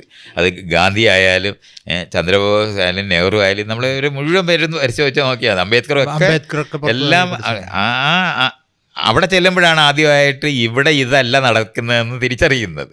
അപ്പോൾ ഈ വിദ്യാഭ്യാസം എന്ന് പറയുന്നതിനകത്ത് ഇവിടെ നടക്കുന്ന നമ്മളെപ്പോലുള്ള രാജ്യങ്ങളിൽ മുഴുവനും, അത് യൂറോപ്പിൽ നിന്ന് പോയിട്ട് ആഫ്രിക്കയിൽ പക്ഷേ ആകെപ്പാടെ എനിക്ക് തോന്നുന്നു സൗത്ത് അമേരിക്കയോ അങ്ങനെ 1-2 ചെറിയ സ്ഥലങ്ങളിൽ മാത്രമേയാണ് അല്പമെങ്കിലും അവരൊരു വിദ്യാഭ്യാസം കൊടുത്തിട്ടുള്ളൂ. ബാക്കി മുഴുവൻ ആളുകളെ സൗത്ത് ആഫ്രിക്ക മാത്രമേ ഉള്ളൂ. ബാക്കിയുള്ള മുഴുവൻ സ്ഥലങ്ങളിനകത്തും ഈ ആൾക്കാർക്ക് വിദ്യാഭ്യാസം കൊടുക്കുന്നതിനകത്ത് അവർ ഒരിക്കലും മുൻകൈ എടുക്കാനല്ല, ആളുകളെ അടിമകളാക്കി മാറ്റി പിടിച്ചുകൊണ്ട് പോകുന്നത് മാത്രമേ അവിടെ എല്ലാം നടന്നിട്ടുള്ളൂ. കോളനൈസേഷൻ ഉണ്ടാക്കുക എന്ന് പറയുന്നത് ഈ ഏഷ്യ പോലുള്ള രാജ്യങ്ങളിൽ ചെയ്തതിന് ശേഷം ഏറ്റവും കൂടുതൽ ഉണ്ടായത് സൗത്ത് അമേരിക്കയും നമ്മൾ അമേരിക്കയിലെ ഇന്ന് നമ്മൾ പറയുന്ന യുണൈറ്റഡ് സ്റ്റേറ്റ്സ് എന്ന് പറയുന്നിടത്ത് ശരിക്കും പറഞ്ഞാൽ ജനങ്ങളെ ഇല്ലാതായി പോയിട്ട് പുത്തൻ അവിടുത്തെ മൈഗ്രേറ്റ് ചെയ്ത ആൾക്കാർ മാത്രമായിട്ട് മാറുന്ന സ്ഥലങ്ങളുണ്ട്. അപ്പോൾ ഈ ഒരു പ്രോസസ്സ് മുഴുവനും നമ്മൾ കാണേണ്ടതുണ്ട്. ഓരോ സ്ഥലങ്ങളിനകത്തും വ്യത്യസ്തമായിട്ട് എങ്ങനെയാണ് ഇത് സംഭവിച്ചതെന്നുള്ളത്. ഈ കോളനൈസേഷന് ഒരു വശത്ത് വലിയ ഒരു ഭൂമി ഒരു ഏകകമായി ഒരെണ്ണമാണെന്നുള്ള നിലവാരത്തിൽ തിരിച്ചറിവുണ്ടാകുന്ന ഒരു വശവും, ഈ കോളനൈസേഷൻ കൊണ്ട് ഒരു സ്ഥലത്തുണ്ടായിരുന്ന വിഭവങ്ങൾ മറ്റൊരു സ്ഥലത്തേക്ക് മാറി കൊണ്ടുപോകാനും കാർഷികമായ മേഖലകളിലും അല്ലാത്ത ഫാക്ടറിക്ക് അകത്തൂടെ നേരത്തെ പറഞ്ഞല്ലേ പുരുഷ ബലത്തിനെ ട്രാൻസ്ഫോം ചെയ്യുന്ന നിലവാരത്തിൽ സ്കിൽ സെറ്റുകൾ മുഴുവൻ മാറുകയും ചെയ്യുന്ന വലിയൊരു പ്രോസസ്സാണ് ഒരു 300-400 വർഷം കൊണ്ട് ഭൂമിയിൽ സംഭവിച്ചത്. മനുഷ്യരുടെ ജീവിതത്തിനകത്ത് ജിയോഗ്രഫിക്കലായിട്ടുള്ള പരിധികൾ വിട്ട് എല്ലാ സ്ഥലത്തും മനുഷ്യർ, നമ്മൾ ശരിക്കും പറഞ്ഞാൽ അന്റാർട്ടിക്ക ഒഴിച്ച് ബാക്കി മുഴുവൻ സ്ഥലത്തും മനുഷ്യർ എല്ലായിടവും എത്തിച്ചേരുന്നിടത്ത് തന്നെ നിലനിന്ന് നമ്പർ കൂടുക എന്ന് പറയുന്ന വലിയ പ്രോസസ്സും ഈ പറയുന്ന എത്തിച്ചേരി നിലനിൽക്കുന്നതിന് എല്ലാവരുടെയും കൂടിയിട്ടുള്ള ഒരു പരസ്പരമുള്ള ഒരു സഹായവും തമ്മിൽ ചേരുക എന്ന് പറയുന്നത്. വള്ളത്തെ കയറി എല്ലാവർക്കും പോകാൻ പറ്റുന്ന നേരത്തിൽ അത് പെട്ടെന്ന് എത്തിച്ചേരുക എന്ന് പറയുന്നത്. ഒരു മാസത്തിനകത്ത് തന്നെ ഭൂമിക്ക് വലയം വയ്ക്കാൻ പറ്റുന്നിടത്തേക്ക് മനുഷ്യർ മാറിപ്പോയി. മറ്റേതെങ്കിൽ എത്രയോ വർഷം കൊണ്ടൊക്കെയാണ് ആൾക്കാർ അങ്ങോട്ടും ഇങ്ങോട്ടും യാത്ര ചെയ്തിരുന്നിടത്തു നിന്ന് വളരെ പെട്ടെന്ന്. ഒപ്പമാണ് കമ്മ്യൂണിക്കേഷൻ എന്ന് പറയുന്ന സ്ഥലങ്ങളിനകത്ത് ഉള്ള ഇന്നൊവേഷൻസ്, ഈ ടെലഗ്രാഫ്, ടെലിഫോണ്, റേഡിയോ, ഇങ്ങനെയുള്ള കണ്ടുപിടുത്തങ്ങളുടേതായിട്ടുള്ള ഒരു പരമ്പര അങ്ങുണ്ടായി. ഇതെല്ലാം കഴിഞ്ഞ ഒരു 100-150 വർഷത്തിനകത്ത് മനുഷ്യർക്ക് ഇമാജിൻ ചെയ്യാൻ വയ്യാത്ത അത്രയും വ്യത്യസ്തമായ ഒരു ലോകം രൂപപ്പെടുന്നുണ്ട്. ആ ലോകം രൂപപ്പെട്ടെടുത്താണ് നമ്മൾ ഈ പറയുന്ന ജനാധിപത്യത്തിനെ പറ്റിയുള്ള മനുഷ്യരുടെ സങ്കല്പങ്ങളും മെച്ചപ്പെട്ട ഭരണ സംവിധാനങ്ങൾ ഉണ്ടാക്കാൻ പറ്റുമെന്നുള്ള നിലവാരത്തിൽ മനസ്സിലാക്കുന്നതും. ഒപ്പം രാജാവിനെ മാറ്റാം, മറ്റേതെങ്കിൽ 10,000 വർഷമായിട്ട് ലോകത്ത് എല്ലാ സ്ഥലങ്ങളിലും രാജാവില്ലാതെ ജീവിതമില്ല എന്ന് പഠിപ്പിച്ചിരുന്ന കാണപ്പെട്ട ദൈവമായിരുന്ന രാജാവിനെ മാറ്റി അടുത്ത ഒരു കൂട്ടം പ്രഭുക്കന്മാരാണ് ആദ്യമായിട്ട് അധികാരത്തിലേക്ക് വരുന്നത്. അവർക്കെതിരെ ഫാക്ടറിക്ക് അകത്തു നിന്നാണ് സമരം ചെയ്തിട്ടാണ് പൊതുവായി ജനാധിപത്യം എന്ന് പറയുന്ന ആശയം ലോകവ്യാപകമായിട്ട് ഉണ്ടാകുന്നത്, പരക്കുന്നത്. അതിനോടൊപ്പമാണ് തുല്യത ഉണ്ടാകുന്നത്. അതിനോടൊപ്പമാണ് ഇത്തരത്തിലുള്ള എല്ലാ വിവേചനങ്ങളും. മനുഷ്യർ പരസ്പരം വ്യത്യസ്തരായിരിക്കുമ്പോഴും അവരെല്ലാവരും ഒരേ കുലത്തിൽപ്പെട്ടതാണ്, ഒരൊറ്റ ജീവിവർഗമാണ് എന്നൊക്കെയുള്ള, അതുവരെ നമുക്ക് അങ്ങനെ ചിന്തിക്കാനേ പറ്റത്തില്ല. ദൈവം വ്യത്യസ്തരായ തന്നെയായിരുന്നു നമ്മൾ പഠിച്ചിരുന്നത്. വെളുത്ത അങ്ങനെയാണ് വംശങ്ങളുണ്ടെന്ന് വിചാരിച്ചിരുന്നത്. വംശീയമായി ഇപ്പം നമ്മൾ റേസിസ്റ്റുകൾ എന്ന് പറയുന്ന ആൾക്കാരുടെ ഈ ആശയങ്ങൾ മുഴുവനും ഉണ്ടായിരുന്നത് വ്യത്യസ്തമായി ദൈവം സൃഷ്ടിച്ചതാണെന്നുള്ള പഠനത്തിനകത്തുനിന്ന്. അവിടെയൊക്കെയാണ് ഈ മേഖലയിലുള്ള സകല അറിവിന് ഏറ്റവും നല്ല പ്രതിനിധാനം ചെയ്യുന്ന പരിണാമപരമായി ജീവിതത്തിനെ എങ്ങനെ മനസ്സിലാക്കാം എന്ന് ഡാർവിൻ പറയുന്ന ആശയമാണ് ഈ ഫാക്ടറിക്ക് ചുറ്റിനും ഉണ്ടായ തൊഴിലാളി വർഗത്തിൻ്റെ ഏറ്റവും വലിയ സപ്പോർട്ടായിട്ട് ലോകത്തിനെ മനസ്സിലാക്കുന്നതും ഈ മനുഷ്യ ചരിത്രത്തിനകത്തെ ഏറ്റവും വലിയ കണ്ടെത്തലായിട്ട് മാറുന്നതായിട്ടുള്ള പരിണാമപരമായി ലോകത്തിനെ മനസ്സിലാക്കുന്ന എവല്യൂഷണറി തിയറി കടന്നു വരുന്നത്. ഇത് അതുവരെ നിലനിന്നിരുന്ന ദൈവം എന്ന് പറഞ്ഞ് ദൈവമുണ്ടാക്കി മനുഷ്യനെ ഉണ്ടാക്കി വ്യത്യസ്തമായി ഉണ്ടാക്കിയതാണെന്നുള്ളതിന് പകരം മനുഷ്യരെങ്ങനെയാണ് ഇങ്ങനെ വ്യത്യസ്തരായിട്ട് വന്നിരിക്കുന്നതെന്ന് കണ്ടെത്തുന്നതിനുള്ള ഏറ്റവും ഏറ്റവും വലിയ ഉത്തരമാണ്. അതുവരെ പലതരത്തിലെ ദൈവങ്ങളെയായിരുന്നു മനുഷ്യർ കണ്ടുപിടിച്ചത്. എല്ലാത്തിനും എത്രയോ കാര്യങ്ങൾ, എങ്ങനെയാണ് ജീവികൾ രൂപപ്പെടുന്നതെന്നും എങ്ങനെയാണ് ഈ ചുറ്റുപാടും നമുക്ക് അനുകൂലമായി നമ്മൾ മാറ്റുന്നതിന് വേണ്ടി നമ്മൾ ചെയ്യുന്ന പ്രവൃത്തികളിലൂടെ അവരെങ്ങനെയാണ് ട്രാൻസ്ഫോംഡ് ആകുന്നതെന്നും എല്ലാം തരത്തിലുള്ള അറിവിന് ഏറ്റവും വലിയ ബ്രേക്ക് ലോകത്തിനകത്ത് പുരുഷ ബലത്തിന് പകരം മെഷീൻ വന്നതുപോലെയാണ് ദൈവത്തിന് പകരം എവല്യൂഷണറി ആയിട്ട് ലോകത്തിനെ മനസ്സിലാക്കുക എന്ന് പറയുന്നത് സംഭവിക്കുന്നു.